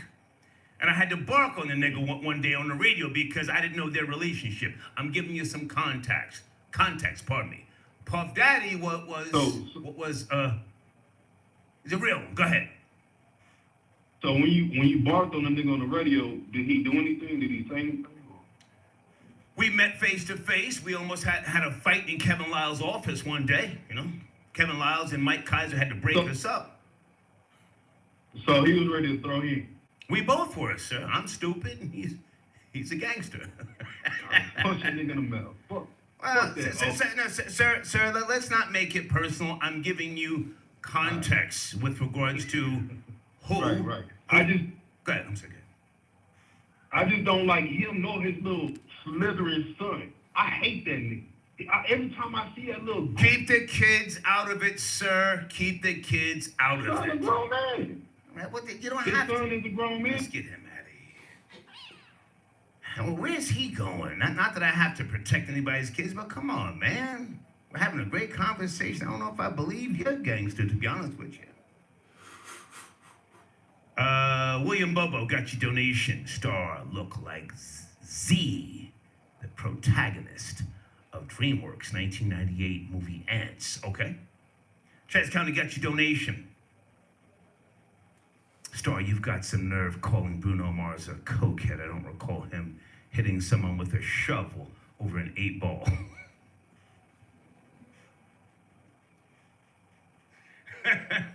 That wasn't an 8-ball, sir. That was only maybe 3 grams. But thank you for the donation. Big Eye Key says, yo, that's crazy. He really talked himself into a life sentence because he's old as fuck. So he ain't gonna make it to 30. Okay. Hope the clout was worth it. Okay, who's saying Magic Johnson beat AIDS? That was yesterday's show. Come on, guys, let's stay focused here, please. Stay focused on what we're talking about tonight.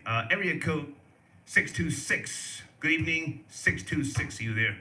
Friday night. Let's go. Okay, I can't wait, 626. Thank you for chiming in. Right, man, good discussion here tonight. The man who sends in donations, for those who don't know, this is not just somebody who I bring in, you know. Rory, how are you, man? Thank you for your support as always. Carolina boy. Rory, the white What's going Denzel. on, man? Scott, what's up? How you feel, man? It's Long time no crack. see, Yo, what's man. going on? How you been, man? Yo, I'm chilling. Let's go. Yeah, this wild. Keepy D thing is wild, man. This hip hop history right here. Yeah. You know? Yeah. Yeah, no doubt. And so I'm gonna die laughing if his mugshot comes out and he look like Meatball from Philly with the tears rolling down his eyes. You know what I'm saying?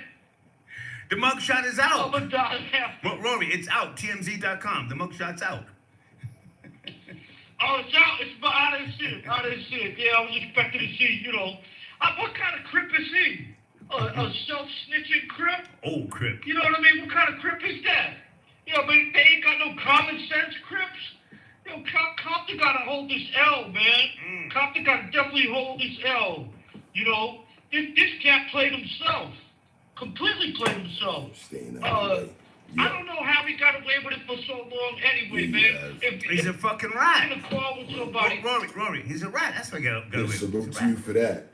That's an Yeah, art. it gotta be. It gotta be, That's a man. skill. Because if you already admitted to being in the car with it and driving the dude, I remember, what was it, like a little over a year ago? I remember seeing you.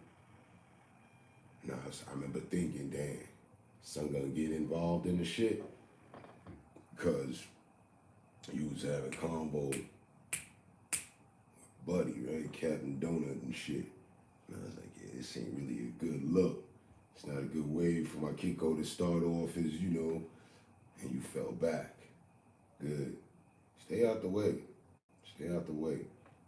Man, that's way better than trying to be known by being in the way or getting in the way, or you know what I mean? And I respect fully your standpoint, your viewpoint, like for real, you and many others who have not been on a cam, but have been right here.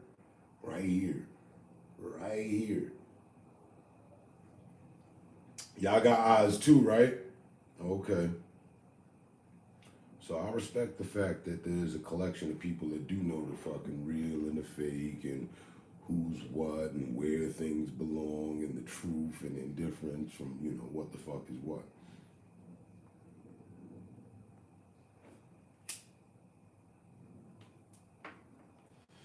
But, and I hear it from different people. Like I said, I've been picking up on that a little bit from this year and last year. I've seen certain people and y'all message, y'all words are validated, but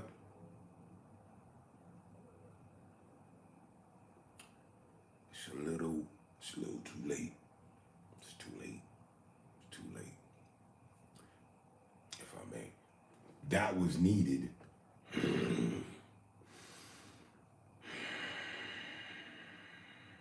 5 years ago. 5 years ago. Motherfuckers need to just jump up out the woo. Hey, whoa. Now hold on a minute. I've been here from day one, A1 from day one. I don't get into what y'all got going on, but if I may, that needed to happen 5 years ago. Now, don't even waste your time. Don't waste your effort, because they're going to spin it and make you look like a fucking clout chaser and a hater.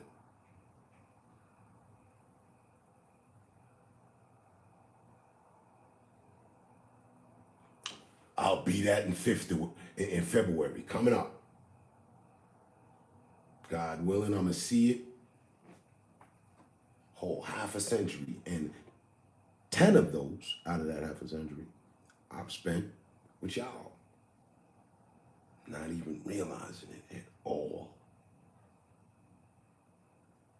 Boy, we put this shit back, we put this shit together back in 2013. I got the shirt to commemorate it, to prove it, established in 2013. It is 2023. That is simple arithmetic. That is an added 10 years. And these niggas still telling the same lies from back in 2015, 16, 14. Still pumping the same bullshit.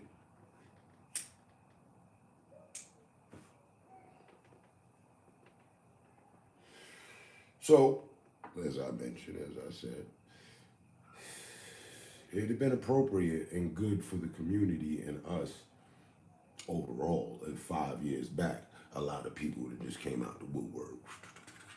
Yeah, nah, you know. Yeah, I was texting everybody. I wasn't taking no sides, but I stopped texting you because your ass was fake. On some other shit, you was caught up with the clout. You know, so a lot of people should have been approached in that manner, but wasn't. And a lot of people chose to have their place of where they would text up or decide to say something or not. And amongst us streamers, that made the difference. They been had me jammed up and blocked off, so you know, you wasn't getting the notifications while I'm going on. Term only get 2 views. Wow. But when we end this live, it shows that 22 to 40 something people have passed through.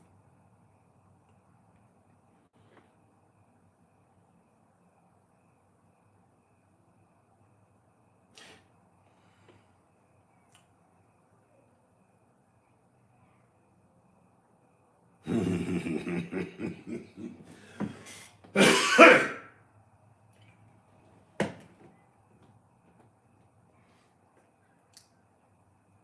I were you know, if Phil, I wouldn't.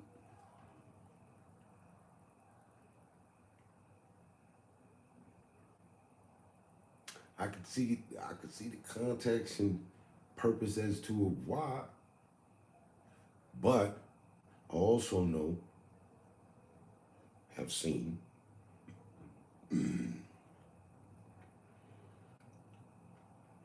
things not go good.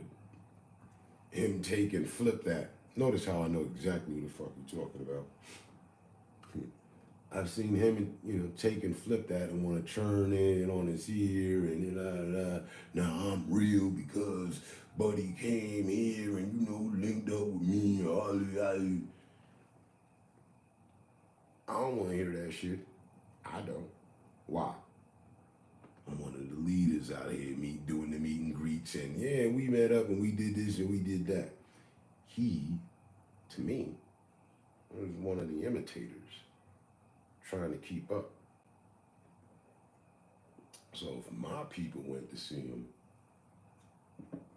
I would, you know, definitely, because you know, on another side of that, I'd be like, yo, hey, whoa, word, hit me up on IG. Hold up, man, we got another proposition for you. How about you take this here on behalf of your boy and them, you know what I mean? Smack that nigga, make him spin, make him do a 360 with just one smack. Can you do that? You know, so I don't want to have any involvement one way or the other. And I would say, you can pass on that and go get your money from Vegas.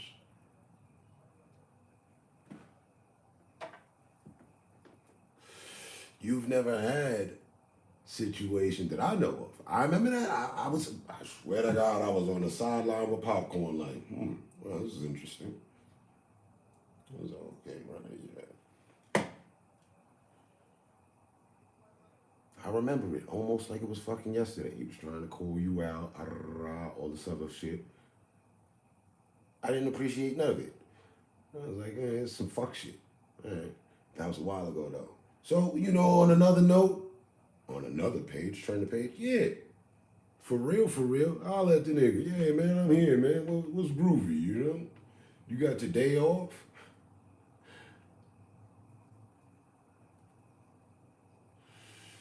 But from what I've heard, as a priest, and he got the feds on his coattail, so you might not want to involve yourself with nothing. Because if the feds are watching, they always watching who's watching and who's pulling up and who's pulling off. I don't know if you get caught in any of that. Is being involved, implicated with the feds worth a point to prove with somebody? For me, no. Never. No, you can keep that. Fuck that. So, just something to think about.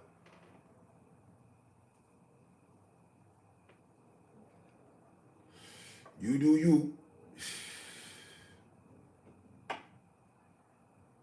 I'm sure if, matters turn to some sort of direction, I'll hear about it.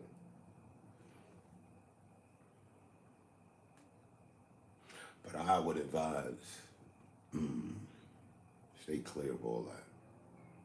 Or as entertaining, as interesting, as revealing as it could be, I'd stay way off from all that simply because last I heard, he got the feds on his trail.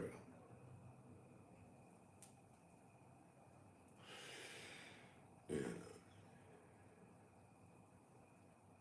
You might not want to go a knocking if he got the feds watching.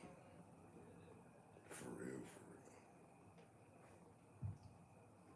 real. Just a thought. Thoughts. I'm gonna jump back into this.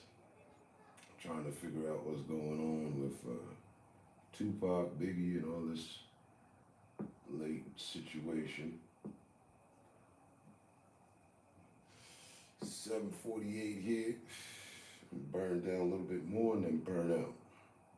So, appreciate you pulling up. And I hope in the time that you have, you heard me clearly.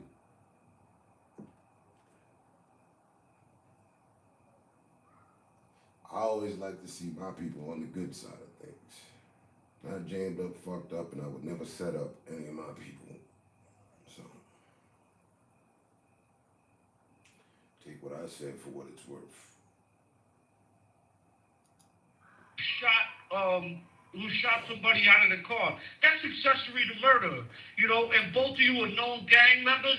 You going down. Like, you going down. So the only way he got away with it for so long is because he's snitching, man. He's telling, That's the only way he got away with it. And, I don't know, his old ass is going to fry in jail, and it's hot in Vegas. You don't want to go to jail or prison in Vegas, man. It's hot as hell, Incidentally, talking about jail, well, hang on a second, Rory. I want to go back because I'm not sure if you heard the beginning of the show. Not that you had to, but it's a fact that Keefe D cooperated. He signed a proffer agreement. That's a fact. And with regards to him being a possible accessory, he has violated, if you ask me, the terms of the proffer agreement.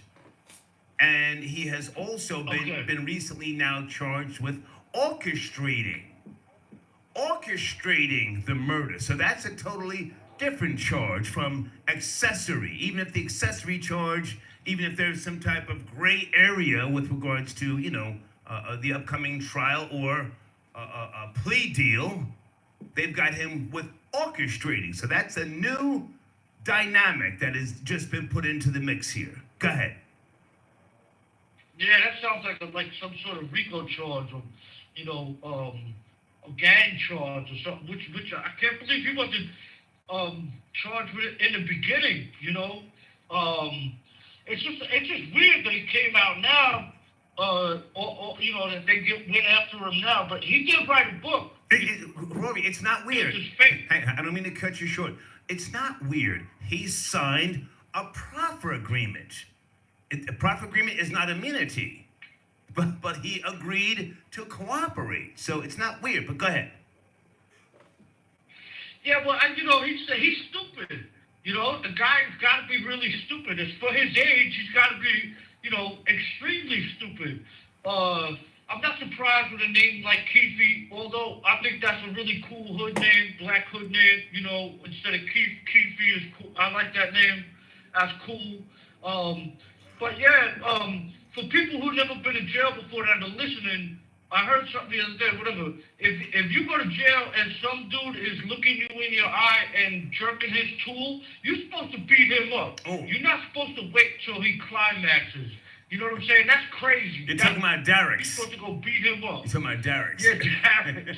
Yeah, Darrick. Yeah. Yeah. That's wild. That's wild crazy. But Compton gotta hold this L, man. Compton gotta hold this L. I don't know what kind of self-snitching crips they got out there, but that is definitely not the G code. That is definitely not the G code. And yeah. Come on. And it was wild seeing Tupac's picture all over the place today on social media, because it brought me back to that time, and I remember, not that we were celebrating that that Tupac got killed, but nobody in New York was messing with him, during those times. Really didn't, we were hating on him. I'll say that. We were hating on him. I want to jump in, Rory. I'm glad you said that. I've always been a Tupac supporter. I've got a big ass Machiavelli plaque upstairs in my house here. I always appreciated his aggression, ego-driven, a great lyricist, a poet. He has become loved, but during that time, as you just said, New York wasn't really supportive of him. He had trouble getting airplay in New York. I mean, after the controversies, then they started opening up the airwaves, but he wasn't embraced by New York. So, I mean, that's key that people know that. Again, I've always been a supporter of his, but that was important to know, that he was not loved back at that time. Go ahead. As a matter of fact, forget about love. He was hated on. We weren't trying to even hear that. We thought he was a movie star, trying to he was like a Drake when he first came out. Yeah, man, that's a fact. He was like a Drake. We're like, who this movie star trying to rhyme, trying to be a rapper? And after he died, he got immortalized. And I'm a fan of his too. I think his music is dope. I like Tupac. He's from New York, but we couldn't rock with that. When you went to California and you turned on us because you had some beef or whatever in New York, I don't know, we definitely weren't supporting him, man. He wasn't getting no support over here. Yeah. We were pumping Mobb Deep, we were pumping Biggie, right. And for the record, and for the internet nerds, I'm say this, for the internet nerds, whether you be in England or wherever you are, who shot you was a song about Tupac. That was a diss about Tupac. I don't care what anybody said. Oh, the song came out way after. It wasn't really about him. And fuck all that. We all knew what it was. That was straight diss to Tupac. So anybody telling you something different, they weren't alive back then. They weren't in the streets back then. That song was one of the most pumped songs ever in a car.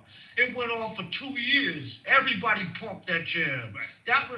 I think that was one of the hardest diss tracks ever. You know what I mean?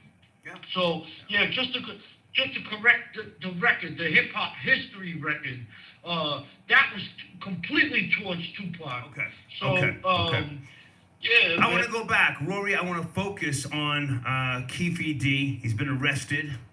Just let me say, Puffy's a gangster, man.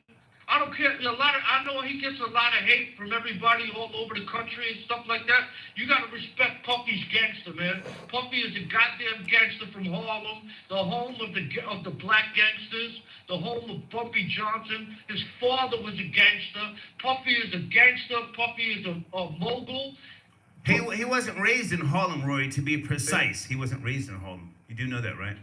He was born in Harlem, but he reps Harlem,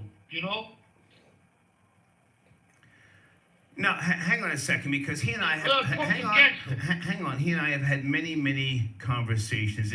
He was born in Harlem. He was raised. Was it Mount Vernon, guys? Where was Diddy raised? He went to some private schools like myself. I remember the conversation. Born in New York City, yes, but I think it was either Mount Vernon or was it White Plains, guys? Hold on a second. Mount Vernon. Raised in Mount Vernon. Yeah. Yeah. He's born in. He'll get you touched. He'll get you touched Yes. by dudes from Harlem. Yes. Yeah, he'll get you touched. Puffy ain't playing that. You know what I mean? So put some respect on Puff's name. He's definitely a gangster. Money earned in Mount Vernon. People think he's just, you know. Yeah. Oh, he's the real deal, and that's why I say this with all due respect. Keefe D is gonna try to wiggle out of this situation right now. I don't wish this upon nobody, but I'm telling you what I truly believe. Keefe D is already a confirmed fucking rat. Robbie, finish up, man. Go ahead, finish up. Yeah, I think, you know, Keefe D, that cat looks like a booty bandit, man. He might have a good time in prison. I don't know. You know what I'm saying? But I'm just saying, like, Compton hold his L, Bompton is up one, and, you know, Tupac sealed his own fate, man. If he didn't get into all that gang shit, which he wasn't really a part of until, you know, he was older. He was like a Chris Brown or a Soldier Boy and wanted to be a blood from L.A. If you weren't born and raised around that, mind your business, man. But he did it to himself. You know, he did it to himself, get involved with the bullshit when he was a millionaire already. So Tupac got to hold that L too. Okay. Rory, great to talk to you, man. Salute. All right, Storm. Yes, sir. Okay. I met Tupac's ex-wife. She was very nice. We were in Madison Square Garden. I forget what concert that was. It may have been Keith Sweat. Was it New Edition or who was that? Keith Sweat. And she was very nice. She came up to me, introduced herself. I'm not sure if I ever met his sister, but condolences to his sister. She's been going through a lot. R.I.P. to his mother.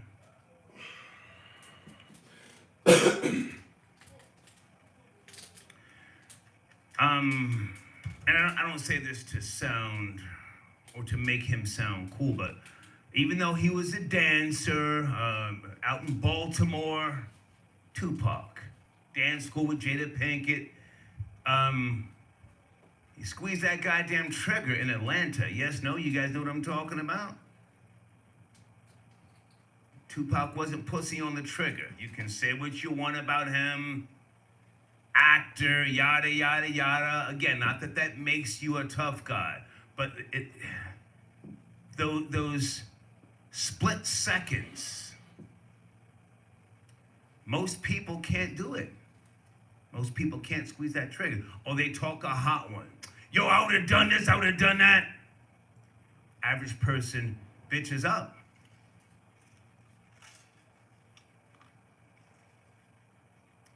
Yeah. Off-duty cops in Atlanta. You squeeze that goddamn trigger. Alex got your donation. Thank you for tapping in. Florida Boy J's pronouns are hey girl. Okay. Rory, I got your donation. Thank you. Loud, I got your donation. Hunts Point. I remember this chick. Okay, I'm not going to say her name, but thank you. What were you doing at Hunts Point, sir? Were you pimping on, you know, were you up at Al's Wedge back in the days? Harry's Triangle? Oh! The Wedge. Al's Wedge was the shit, man. Thank you for your donation, Loud.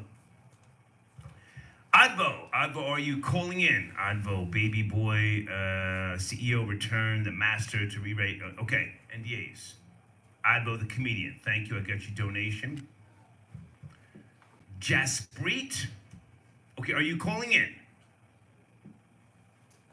Okay. Already 50 has been paid, Jesse. Ike? I'm not sure what you mean, sir. Can you elaborate? I'm sipping a little wine here. I struggle with Ebonics. Just tell me what you're trying to say, okay? Two-Tone got your donation. Star, where can I buy your book? Sir, go to troyterrain.org. There should be a free download, or just send me an email. I'll send you a free PDF file. Let me see. Guys, hold on a second. There should be a link on troyterrain.org. If not, send me an email and I'll send you a PDF file, okay? There's my official Wikipedia page, troyterrain.org, okay? Thank you for your support, Two-Tone. Troy, I got your donation. I'll be missing you. Run, Diddy. Yeah. Diddy is a different guy. Brother Love is a different guy. But Puff Daddy, oh. Troll Babies, does Keefy D call Diddy Puff Daddy? You see, he's probably got Puff Daddy in his mind. Puff Daddy was a different type of nigga. Was it Puff Daddy or Diddy who hit Steve Stout over the head with the champagne bottle in his office? Bam! Got that nigga's mind right. Steve Stout, I met him one time. He wanted to offer me some type of fucking deal for Star and Buck Wild. He didn't have no money. Leroy Cohen just said, he said, don't pay him no mind. I got $125,000 right now, just sign here. And I signed. It was Puffy. It was Puffy who hit Steve Stout over the head with that fucking champagne bottle and got that nigga's mind right. Thank you, Troy. Got your donation. Smooth Vision Media. Pick up 479, big nigga. Where are you? Let's go to 479. I see 749. I see 470. What time did this come in? 7599. Hold on, guys. Okay, this is you right here. Area code 470. Is that you? 470. Yeah, that's me. Okay. That's me. Sir, I appreciate your donation, but listen, I'm sipping, right? Your Cash App says 479, but your phone number says 470. Are you sipping too? Yeah. Okay. Where do you want to start? Salute. Let's go. Yeah, I was actually just going through. Most of your callers pretty much already said everything that was said, and I did want to add one part to it. Come on. Where you remember Gene Deal? That's my nigga. Bouncer? That's my nigga, Gene. That's my nigga, Gene. There's a key thing, because there was a caller that called in that's when you and him were doing the whole bad boy thing, right? Which was funny as hell. I remember Gene Deal had said, I think with MREC. That's my nigga. Salute to MREC TV. Yeah. MREC TV. Yep. And he had mentioned that he remembers when Puffy was so frustrated with the whole thing going on, that he said Puffy was frustrated, and he had a moment with him where he told him that he said, if I'm around all this gangster shit, you think the white folks gonna spend money with me? And then he kept going on saying stuff like, I can't continue to live my life like this.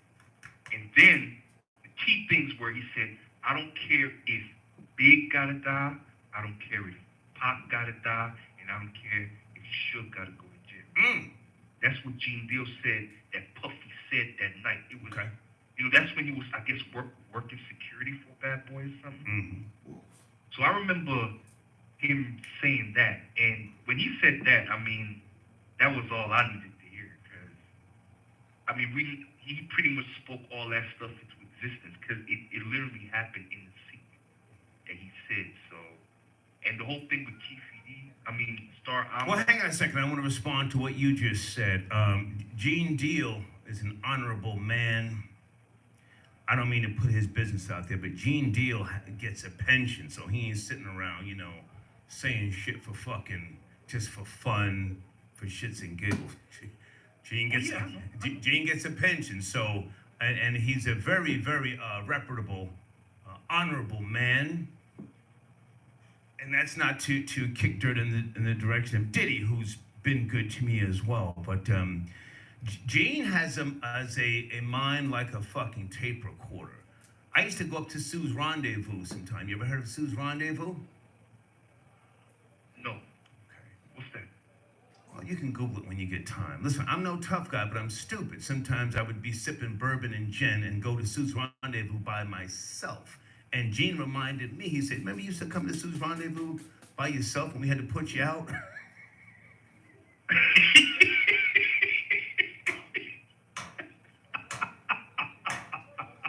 What's the basketball player's name on the Knicks? I was throwing ice at him one night. Stephon Marbury. Sprewell? No, Stephon Oh, Marbury? Yeah, throwing ice at that nigga. He's Wow. What are you doing inside Sue's Rendezvous and you got a game tomorrow? Get the fuck out of here. Anyway, never mind. So Gene is a reputable person. MREC is the truth. Go ahead. You were saying? Go ahead. Yeah, I was pretty much just going to add that part to it because now that Keith is being caught and stuff, I think it's a lot of things that will be unfolding. I mean, it's like everybody kind of knew that Keith did it. So the fact that they caught him, and yeah, it's a lot more to come. So now it makes me think about all these bad boy artists that got all the what did they get back? The royalties and all Publishing. that stuff. Publishing. My bad. Yeah. So I'm really curious to know, what's going to ensue out of all this drama. So Yes, sir. Okay, thank you. I get the better numbers by myself. Don't get it twisted, man. Niggas like to sit around and listen to old stuff for shits and giggles, Hey Francine, I got your donation. Thank you so much. Hold on. Let me write her number down. She says, holler at me. I just sent you a picture, Francine.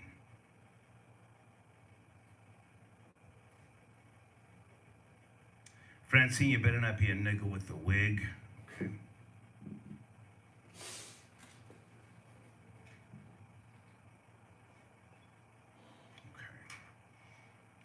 Is that Derek's, my alleged cousin? Star, I was the one who was jerking off. Oh, whoa. Star, I was the one who was allegedly touching myself, looking at your alleged cousin, Derek's. He stared back at me until I finished. Who in the live chat wants to be next, okay? The check-in report, I got your donation. You sent me an email as well. The check-in report says Diddy got pulled over today on Instagram Live. I think they're watching him closely. Ooh. Is that what the other caller was talking about? The check-in report, I got your email as well. I didn't get a chance to watch the whole video, but something to do with a mammy, and she had a child in the back. What was that in New Jersey somewhere? Was it Trenton? The police were talking to this mammy, and she just became impatient, stepped on the gas. I got your email, sir. Thank you very much, okay? And for those who don't know, not that you should care, but the whole Bad Boys Come Out and Play, that's from the 1979 movie, The Warriors. Did you guys know that in the live chat? Bad Boys Come Out and Play. That was a very monumental movie about gangs in New York. 1979,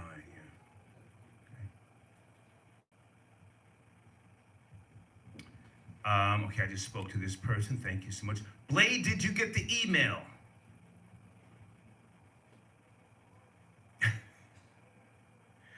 Blade says, nigga, Brooklyn streets can respect the jokes, but it's cheating when you jokes up to 20.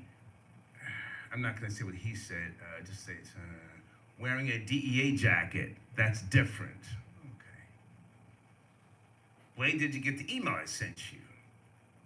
I'm not admitting to shit with regards to what you're saying. Okay.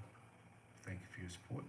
Advo, where are you calling in? Advo, area code 213. Where is Advo? Is this you tapping in? 213, you sent me a long-ass fucking email. Yo, Star. Advo? What's up? What's up? I can see Surviving Diddy coming into the works in the background right now. Like the Sir, am I talking to Advo?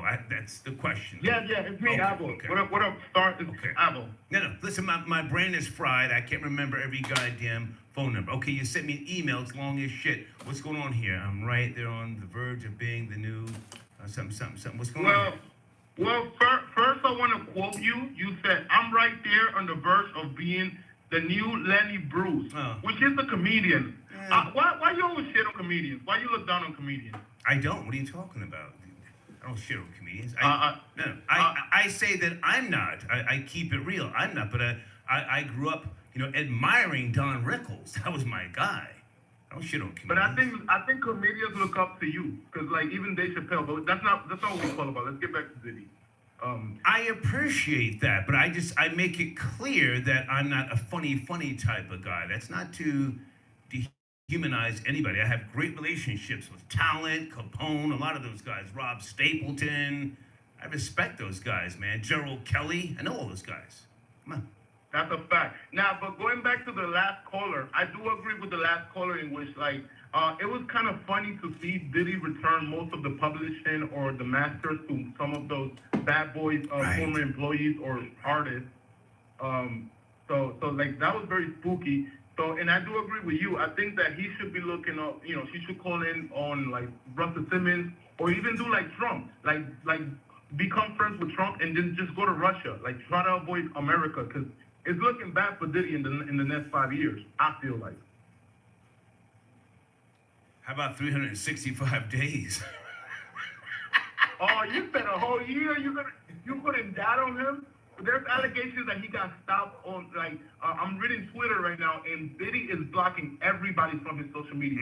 Like, everybody that's out there, Diddy is blocking like crazy. So they're doing a lot of, how do you call it, like background, like they're trying to clean up the mess in a sense. Okay. Okay.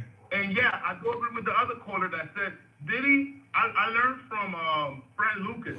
Fran Lucas at the end, he said to, remember in the movie, the movie that American Gangster. In American Gangster, Fran Lucas tell Nicky Barnes, remember Diddy?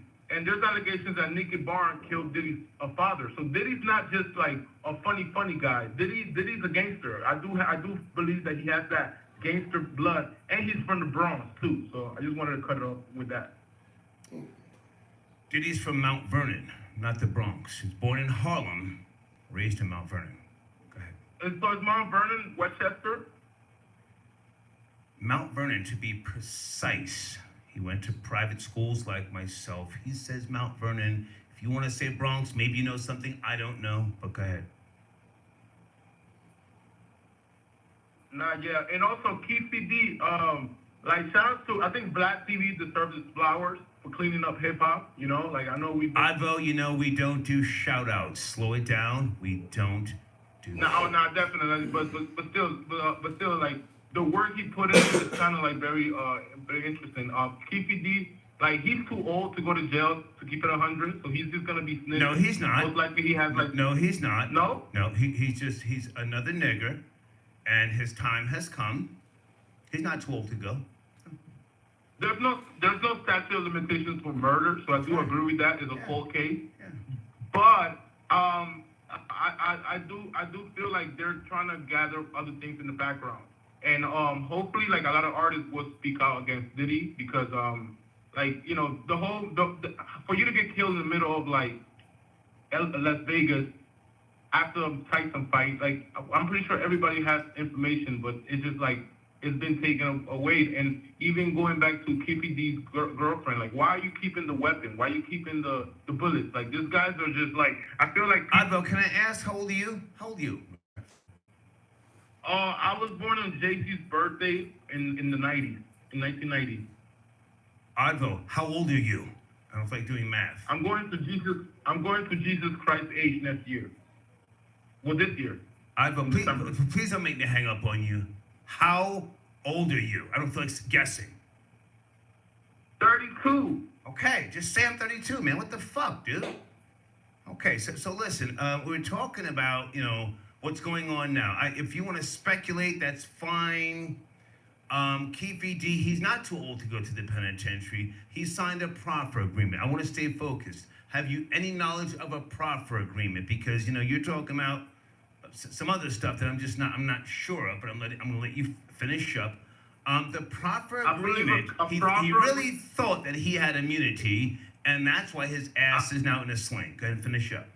I believe a proper agreement is a K-5 letter, which is basically like you admit guilt and you're gonna help the prosecution basically like convict you and other people with you. And there's no promise on a proper agreement because like they could throw any years on you. They don't have there's no freedom promise on signing that. So what he did was like, cause a black admitted just today on Instagram that he didn't give any information to the police, but when he got interviewed, that was the full interview. So what we saw on YouTube, Keefe D self-snitched on himself. I think he's been wanting to tell people. I think he's just like the guy that killed John Lennon, like a nobody that wants to be somebody by killing a somebody. Okay. Hey man, I appreciate the support. Have a great night. Thank you, Advo, comedian. Bless. Thank you, sir. Bless. Whew. Okay. Hold on a second. I just shit. Guys, Rick Ross was on Hot 97 with Funkmaster Flex. Flex is my guy, but I don't listen to Hot 97. I would rather eat a glass sandwich than listen to Hot 97, but you know, Flex is my guys. I heard a little snippet of what Flex and Rick Ross were talking about. They were going in on DJ Envy. What did we call him back in the days? DJ Benji? He's a scammer, in my opinion. He's been scamming. He didn't get no money from Clear Channel back in the days after taxes. I have his agreement, and I'm going to keep referencing the agreement. And one day I'm going to put it out there. I've got a letter from a judge that says they have no jurisdiction over that letter. There had been lies. Oh, he got $10 million. He got less than $600,000, maybe $400,000 after taxes from Clear Channel. He got no money from me. I wouldn't give him shit. I wouldn't give him a dime. Let me just say that. So the cars and all that sort of jazz you see, in my opinion, scamming you people. Next week, NBC4, they're doing a report on him. Ooh, salute to Tony the Closer. Tony and I spoke yesterday. It's going down. It's going down. The FCC are involved. If anybody else has been allegedly scammed, contact me. Let me get you a lawyer or help you get legal representation. And I'm gonna say it again, it's not just about suing Cesar Pina and his wife. His wife already filed for bankruptcy, Jennifer Pina. And I'm sure Cesar will as well at some point. But you need to sue DJ Envy and iHeart. Hold on a second, guys. Let me just get everything together here. I'm doing an extended show this evening, okay? Okay, let's get back to our topic. Keefe D. And if you get the time, folks, Google proffer agreement, not proper. Proffer agreement, and see what it is that I'm talking about. He had an agreement with regards to other crimes, you know, from the past. And he utilized, you know, the proffer agreement to get out of the murder of Tupac Shakur. But he has been talking since that murder took place, running his mouth. In my opinion, he has violated and broken the proffer agreement. So not only can things that he once upon a time agreed to now be used against him, but new charges, such as orchestrating the murder of Tupac Shakur, okay? Wesley, I got your donation. Thank you for tapping in. Time for Diddy to pay the piper. You might be right. You might be right.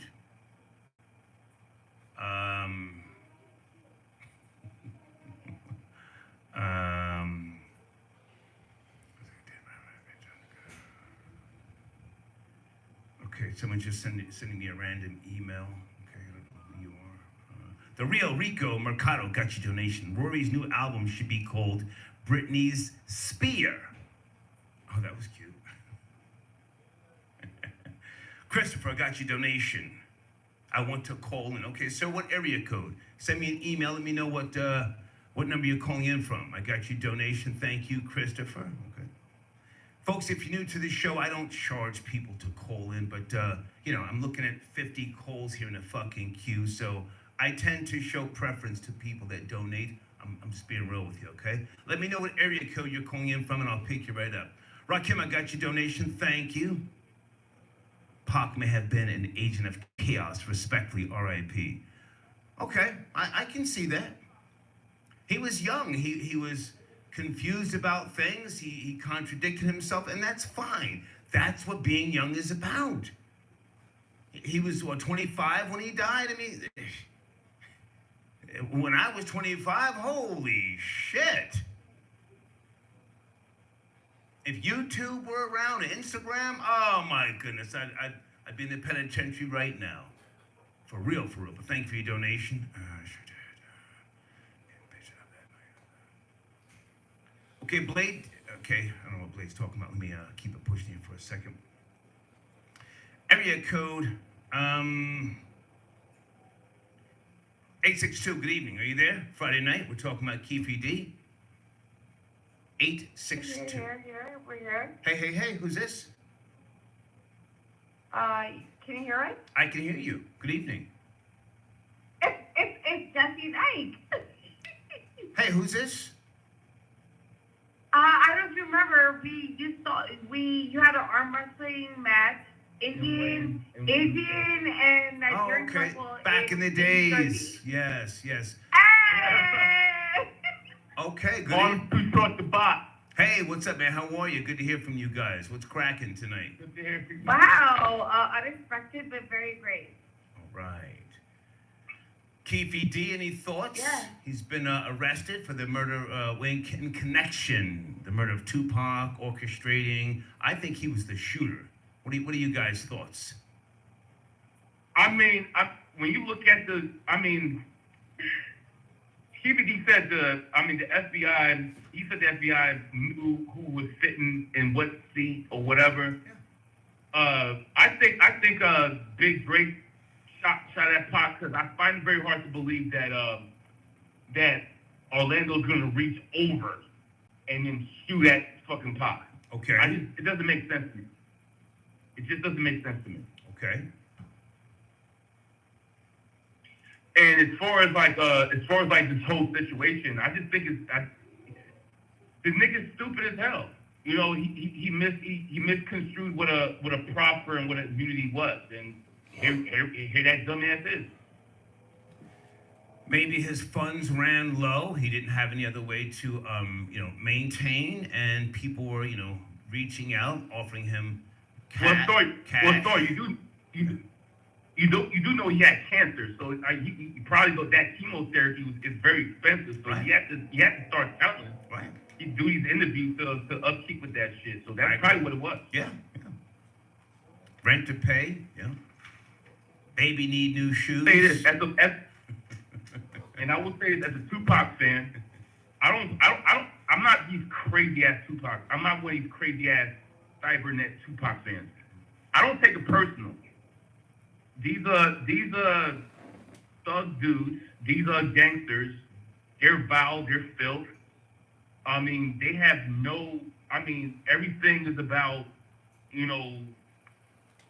how many bitches they fuck, how much money they have. They don't know anything else. Okay. So you punch a nigga like that, you're getting killed. Right. And that's it. That's just the way of the land. Okay. Yeah. I hear you loud and clear. You have anything else to say? His wifey. No, I'm more just like, wow, star. Hey. Come on, man. All right. I appreciate you guys. I met you. Hey. We bought you stocks. We bought you. You were happy with the absolute. Okay. Stock. Thank you. I appreciate you guys. Have a safe weekend. Okay. Thank you so much. You too. You too, Thor. Thank you. Okay. Thank you so much. All right, bye now. They said they came to one of my events. Hold on, guys. Hold on. I'm going through the cash apps, guys. Thank you for your support, okay? I try to read everyone. I try. Some people don't even acknowledge, people who send them money, okay? Okay, we're here. Is it Jasprit? Jasprit, if I'm saying that right, thank you for your donation, okay? Hey, Melanie.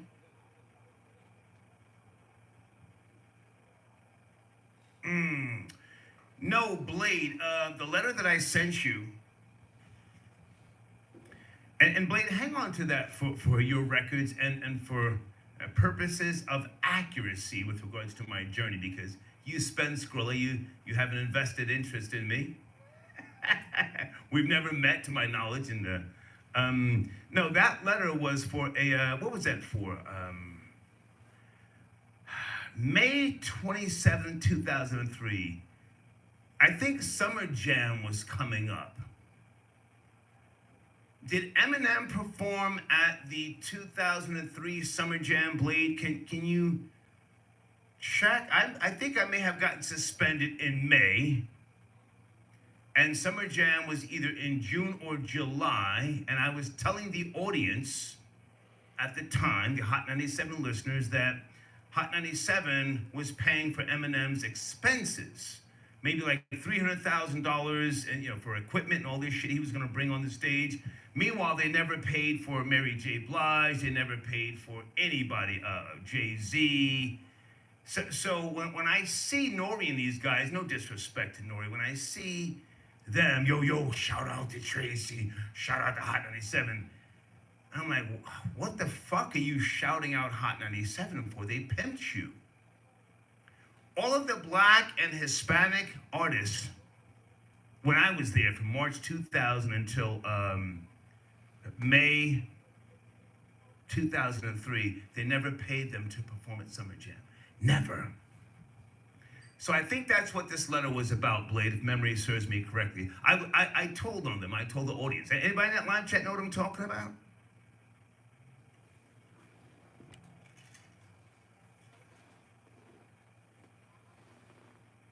And they sued me. See, people think, oh, he got fired. No, I left because they offered me nigger pennies and no, they never paid Jay-Z to perform at Summer Jam. Michael Jackson! He didn't perform, but Jay-Z brought out Michael Jackson. Remember that? And I said, damn, these cracker devil bastards in the back. That's what I call them every day, cracker devil bastards. They never paid Jigga Man, Mary J. Blige, but they're gonna pay Eminem's fees? That's what the letter's about, Blade. I'm gonna post this in the community section, not tonight. I want us to stay focused on Keefe D. Blade, can you check and see if that was Eminem performing at Summer Jam 2003? I think that's what that suspension was about. Big Elvis got your donation. I'm an hour behind tonight's live. I must say the story about the man from the 60s who can pull that trigger. That will be in the district attorney's closing argument. Bravo. Thank you, Big Elvis. Different types of niggas from the 60s. Anybody in that live chat born in the 60s? Salute to the niggas born in the 60s in New Jersey. They were brutal.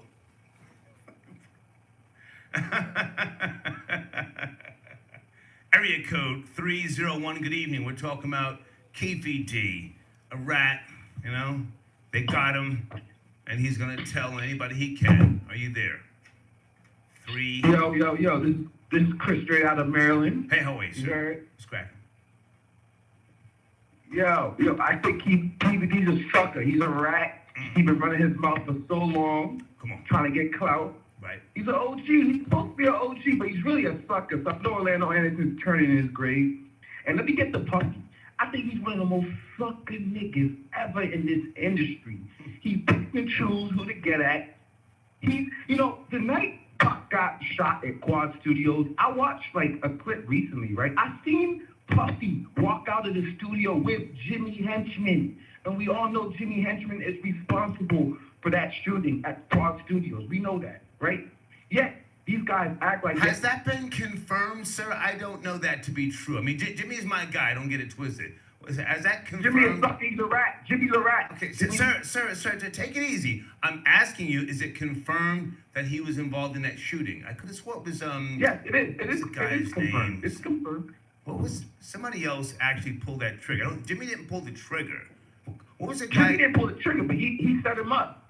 When he went to go do that song with, I think, was it Lil Sean or somebody? I forget. He set him up because him and Pac had an argument earlier that day. You understand?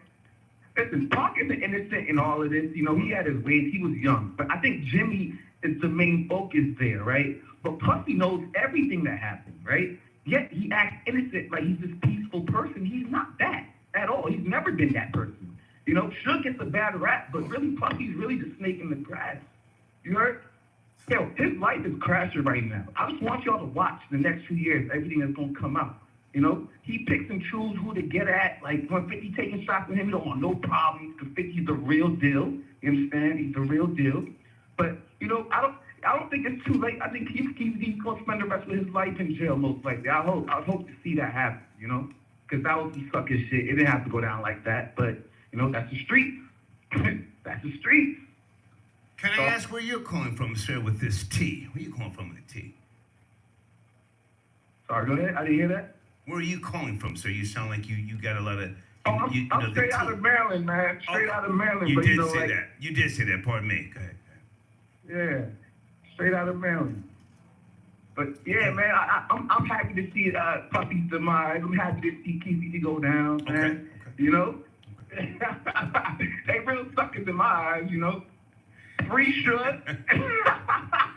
Well, now, sir, with all due respect, I appreciate your donation, but now, if Diddy were in front of you, would you be saying that to his face? If I see Puffy, I really don't like that guy, man. I think I appreciate what he's brought to hip hop. Like, I love Biggie. I don't think Biggie would have been as successful anywhere else.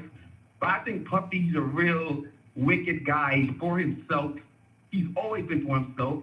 You seen what happened with Shine. You seen what happened. He paid people to testify. You understand? You know, but like the guy, he's just always been for himself. Like, and I understand to a certain extent as a man, you know, you gotta worry about yourself. But like this guy, man, we've seen the Gene Deal interviews, right? Well, hang on a second, sir. You're going very, very fast before you go in another direction. Sorry, I got a lot on my mind, okay. man. Take it easy. Stay with me. Stay with me. You sent in a donation. Yeah. I don't have to stick up for the man, but I'm almost positive, and I would bet money, if you were standing in front of Diddy and you said what you said, he would hit you in the head with a fucking gun. I don't believe that. I don't believe that. I think if you allow sir, does what you allow him. Tell you what I know. He hit you in the head with a gun. So how come he hit 50 with the bottle? What happened? I'm just curious. 50 called him a fruit pop every day. I saw 50 in Baltimore. He said, "Look, I don't go to no puppy parties." You understand me? How come that? Well, okay. Let me respond to what you just said. I'm trying to talk to you, but you're doing a lot of giggling here. Yes. Diddy was born in '69. Different type of nigga. You know. 50's a troll. With all due respect, good guy, but he's a troll. You know. You know, and I'm not trying to say his gangster ain't real, but, you know, he has become a powerhouse, you know, by way of business. Yes. Right. But at one point in time, he was a victim. They lit his ass up. Right. They lit his ass up like a Right. Christmas.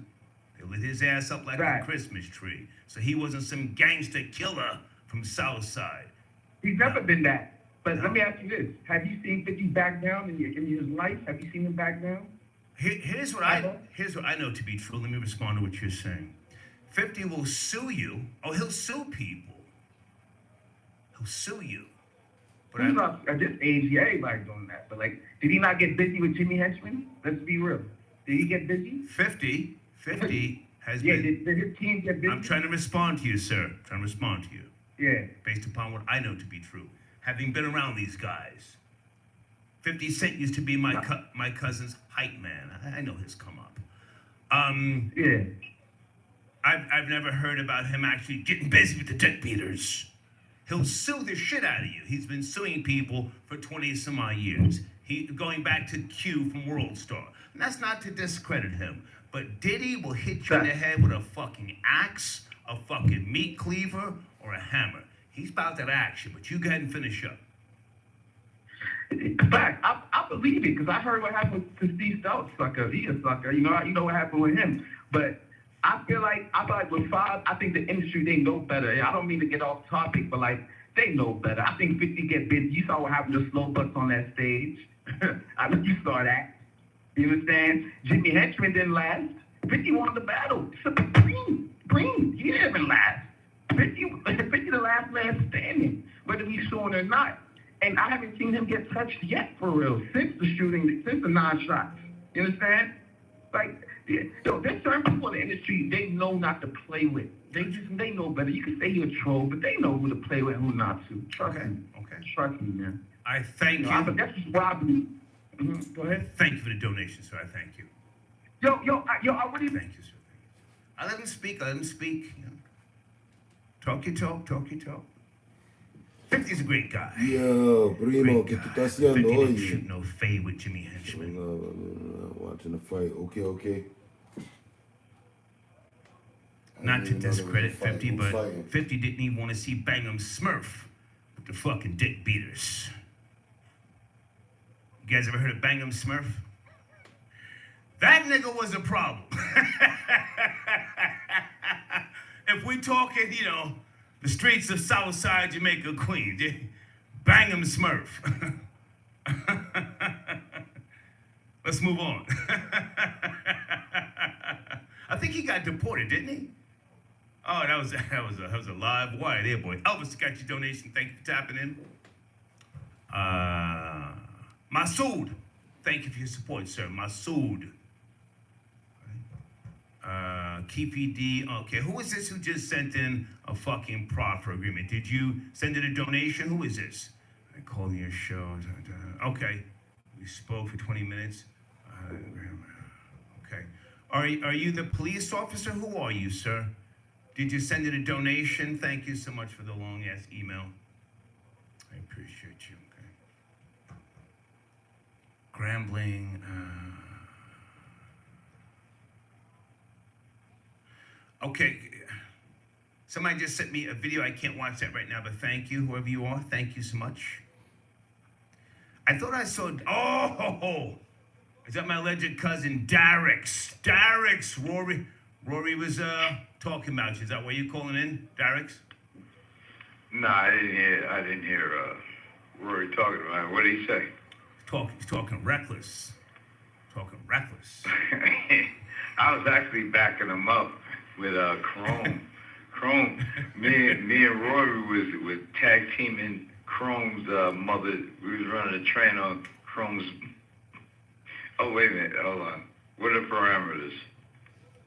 Oh, well, listen, as long as you're not going in that direction that you and I go in when we're on the phone, just... Yeah. Chrome got a little disrespectful.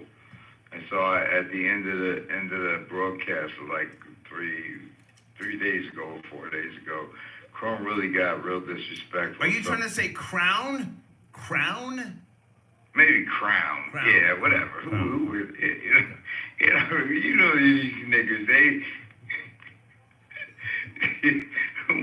monkeys, crown, queen, Chrome. I don't know how these fucking monkeys handle their business. Come on. At the end of the day, they're not gonna come see me or Rory. I got a little respect for Rory because at least he's white and he's white.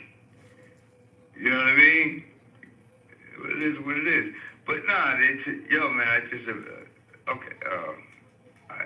I forget the topic now, man. You threw me off. I didn't think you was gonna. Take your time.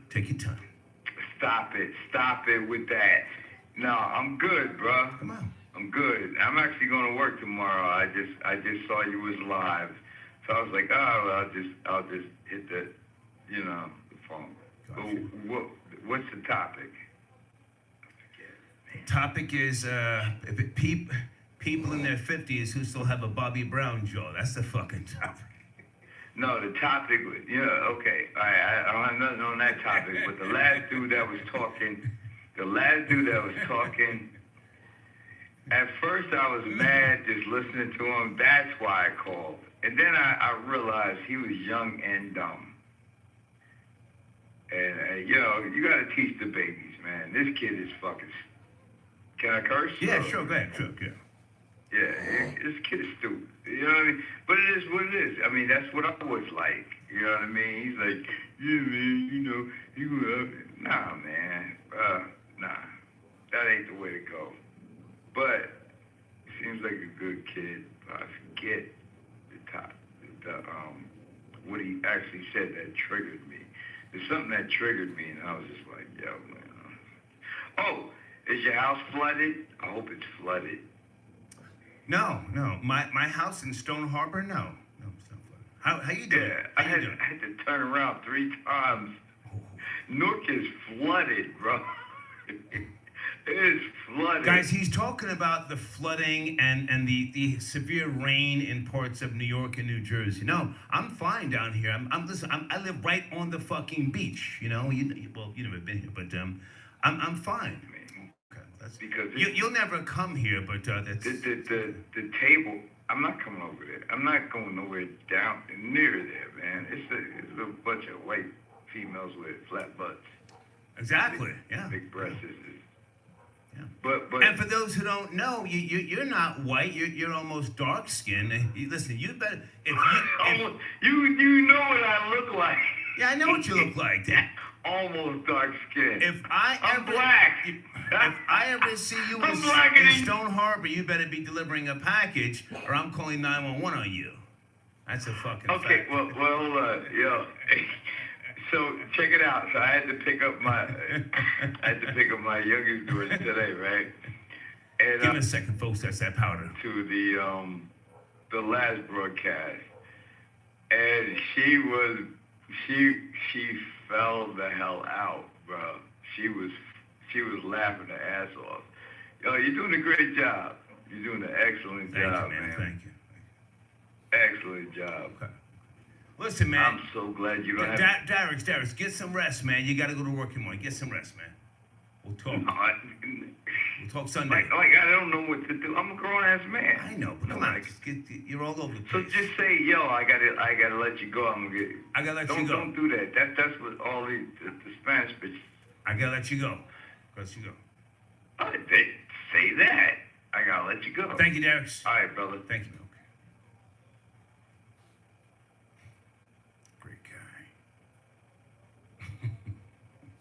King Walker got your donation. Thank you for your support, sir. I don't see a message, but thank you.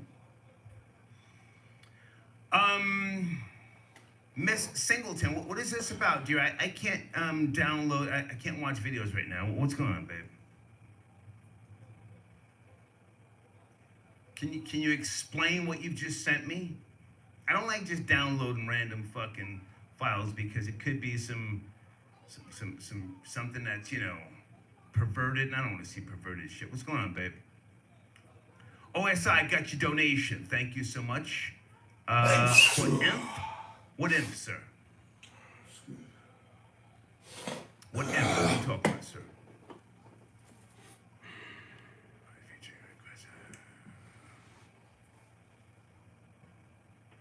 Somebody tapping in from New York City, 212 area code. Good evening. Late night, we're talking about Keefy D. Turn it off. I got you. Yes, sir. How are you? Yo, Star, what's good, bro? Yo. What's cracking, man? Good, man. Yo, Tupac all day. Fuck Keefy D. Let me take that back. We not rocking with Keefy D. And I'm from New York, and I'm African. But, yo, I'm so happy that justice is coming down to Keefy D. He deserves it. And I'm glad. I mean, we don't trust the justice system, but the fact that it's going the way it's going, we gotta respect it. Okay. Well, I mean, it's been known over the decades that Keefy D was inside that vehicle. So now 100%. that he has been arrested, I guess that's closure to some degree. Do you think he was the actual shooter? I think he pulled that trigger, not Orlando. I think he pulled that trigger too, because they all said it was a fat hand that had their gun outside. You feel me? So it's like Orlando is like a skinny dude, so I don't think it was. I think he just blamed it on his cousin. Mm-hmm. But I mean, hey, it's like Tory Lanez. If you ain't snitching, you gotta take the fall. You feel me? Facts. So Facts. I'm with you. Well, I mean, it's been confirmed that he's a rat. You know, so you know, all rats must die. All rats must die. That's a whole fact. So now, do you think that he's going to try and implement anybody else to get to get out of the jam? You think he's not? Come That's on. his MO. You definitely gonna snitch on everybody, the whole team, to get up out of there. Yeah. So give me some names. Who's he gonna tell on other than Diddy? Give me some names. Man, yo, Diddy's the number. Everyone, my whole team is like, yo, Diddy's the #1 subject. I think Diddy better like keep his butthole tight or something. I don't know, man. Diddy's going down. That's a whole fact. But I mean, I don't know. What else does he have? You know what I mean? That's his major poker chip. So he's gonna press hard on that one. Yeah, I agree. I appreciate the call, man. Have a great night. Thank you so much for calling. Yo, peace. Yes, sir. Thank you.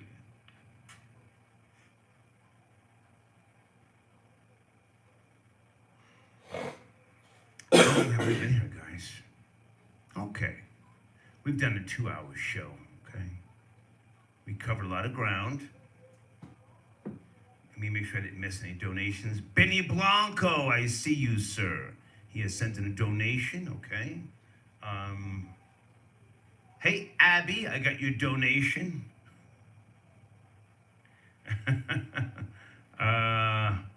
Bleak G. New Ross and Meek is ? I have not heard it, sir. Did they debut it on Funkmaster Flex's show? Funkmaster Flex and Rick Ross within the last couple of days, I don't know, maybe it was Thursday, they were going in on Rashawn Casey. Benny Blanco says all fucking rats must die, including you, Star. That's a fact, yeah. For those who are new to this show, I've always said, I want whatever's coming to me.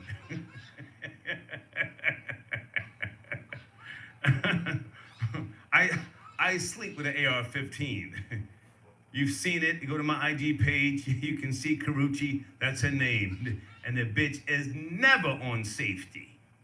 Never on safety. Okay? Let me take one more call, and then I will close this out because I think we've covered enough ground here tonight, guys. I gotta get up in the morning and go pick up some few things. Okay, well, what's it about? Hold on, guys. Tell me something. I'm just not downloading a video. What is the video about?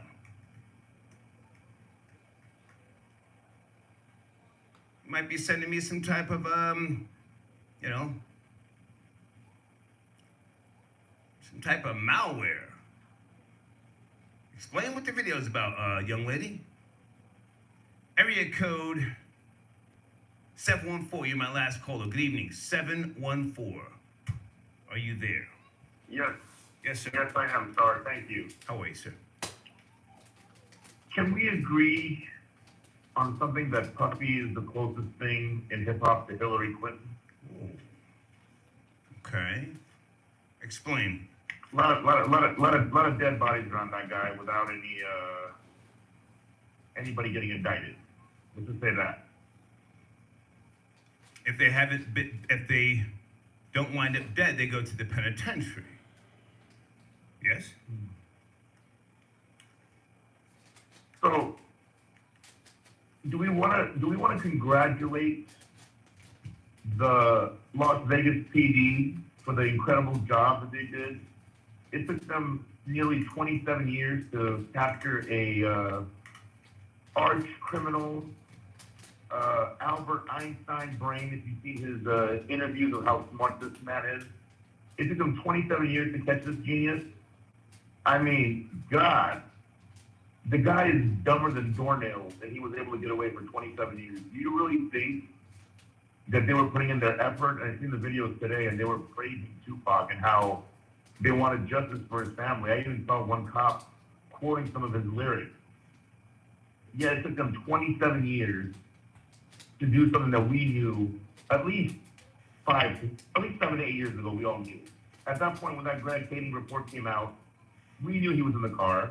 Now, whether he's going to be arrested or put in jail for murder, we don't know, but accessory for sure, he was in the car.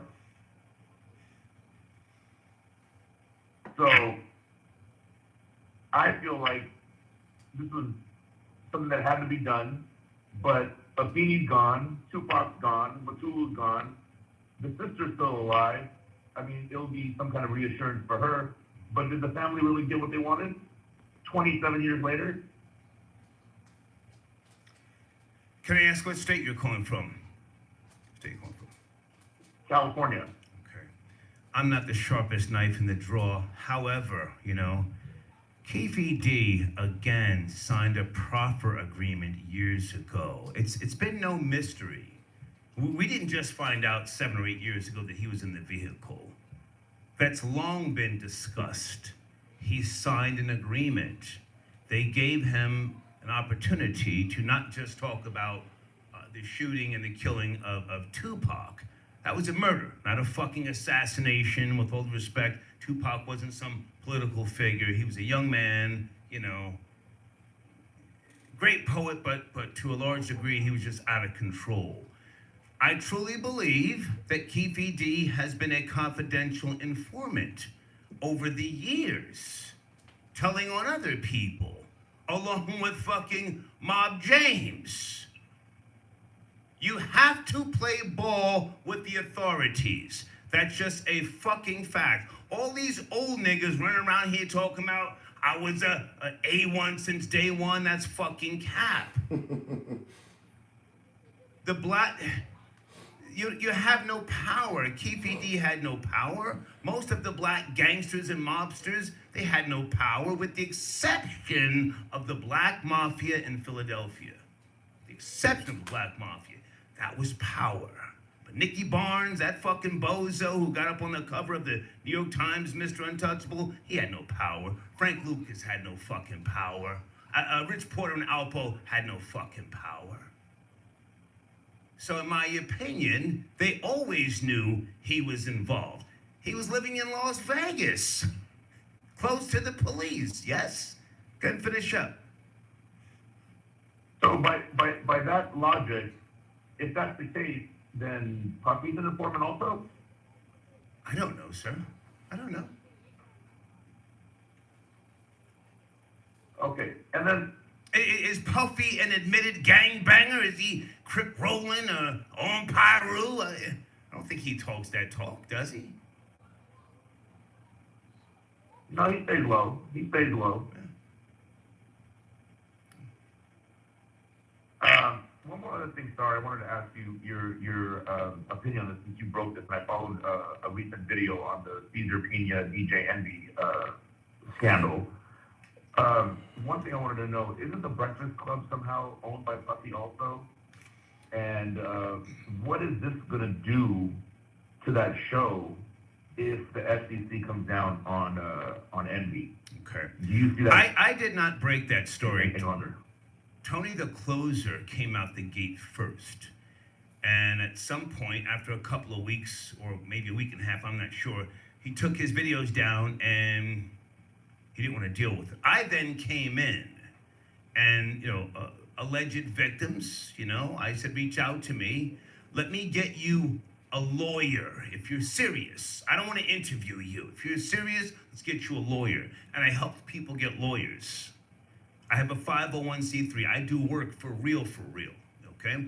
And then Tony the Closer called me and said, hey, OG, I'm thinking about getting back in this. And I said, well, hey, man, this is your story. You broke this, That would be great. So then I sent him some lawsuits and things like that, and then he got busy. He's going 10 toes down. This is his baby, Tony the Closer. And I'm glad he's doing what he's doing. He's a knowledgeable guy. next week, NBC4 is doing a huge story. NBC4 with regards to Cesar Pina, DJ Envy, and this whole alleged scamming thing.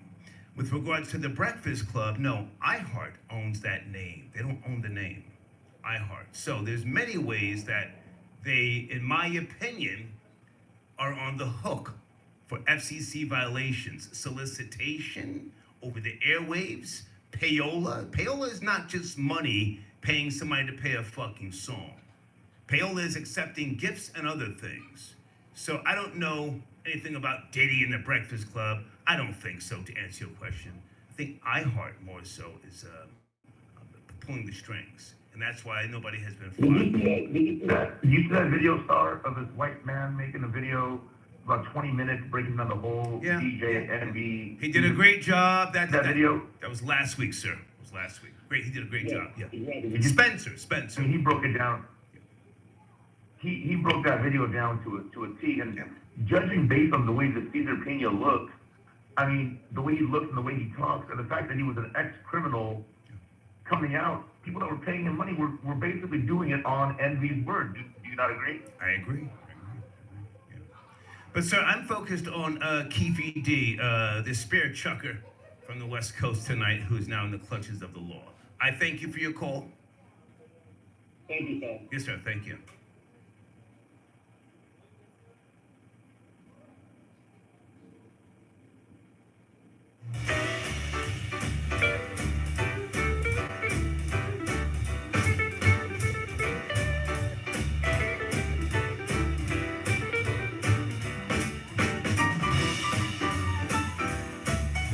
Yeah, wraps it up.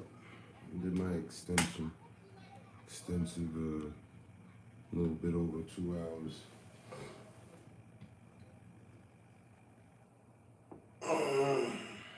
Shout out to all the people that pulled up. I'm finna pull off. Stay safe out there. Stay smart. Stay up. I'll catch y'all in the next one. Peace.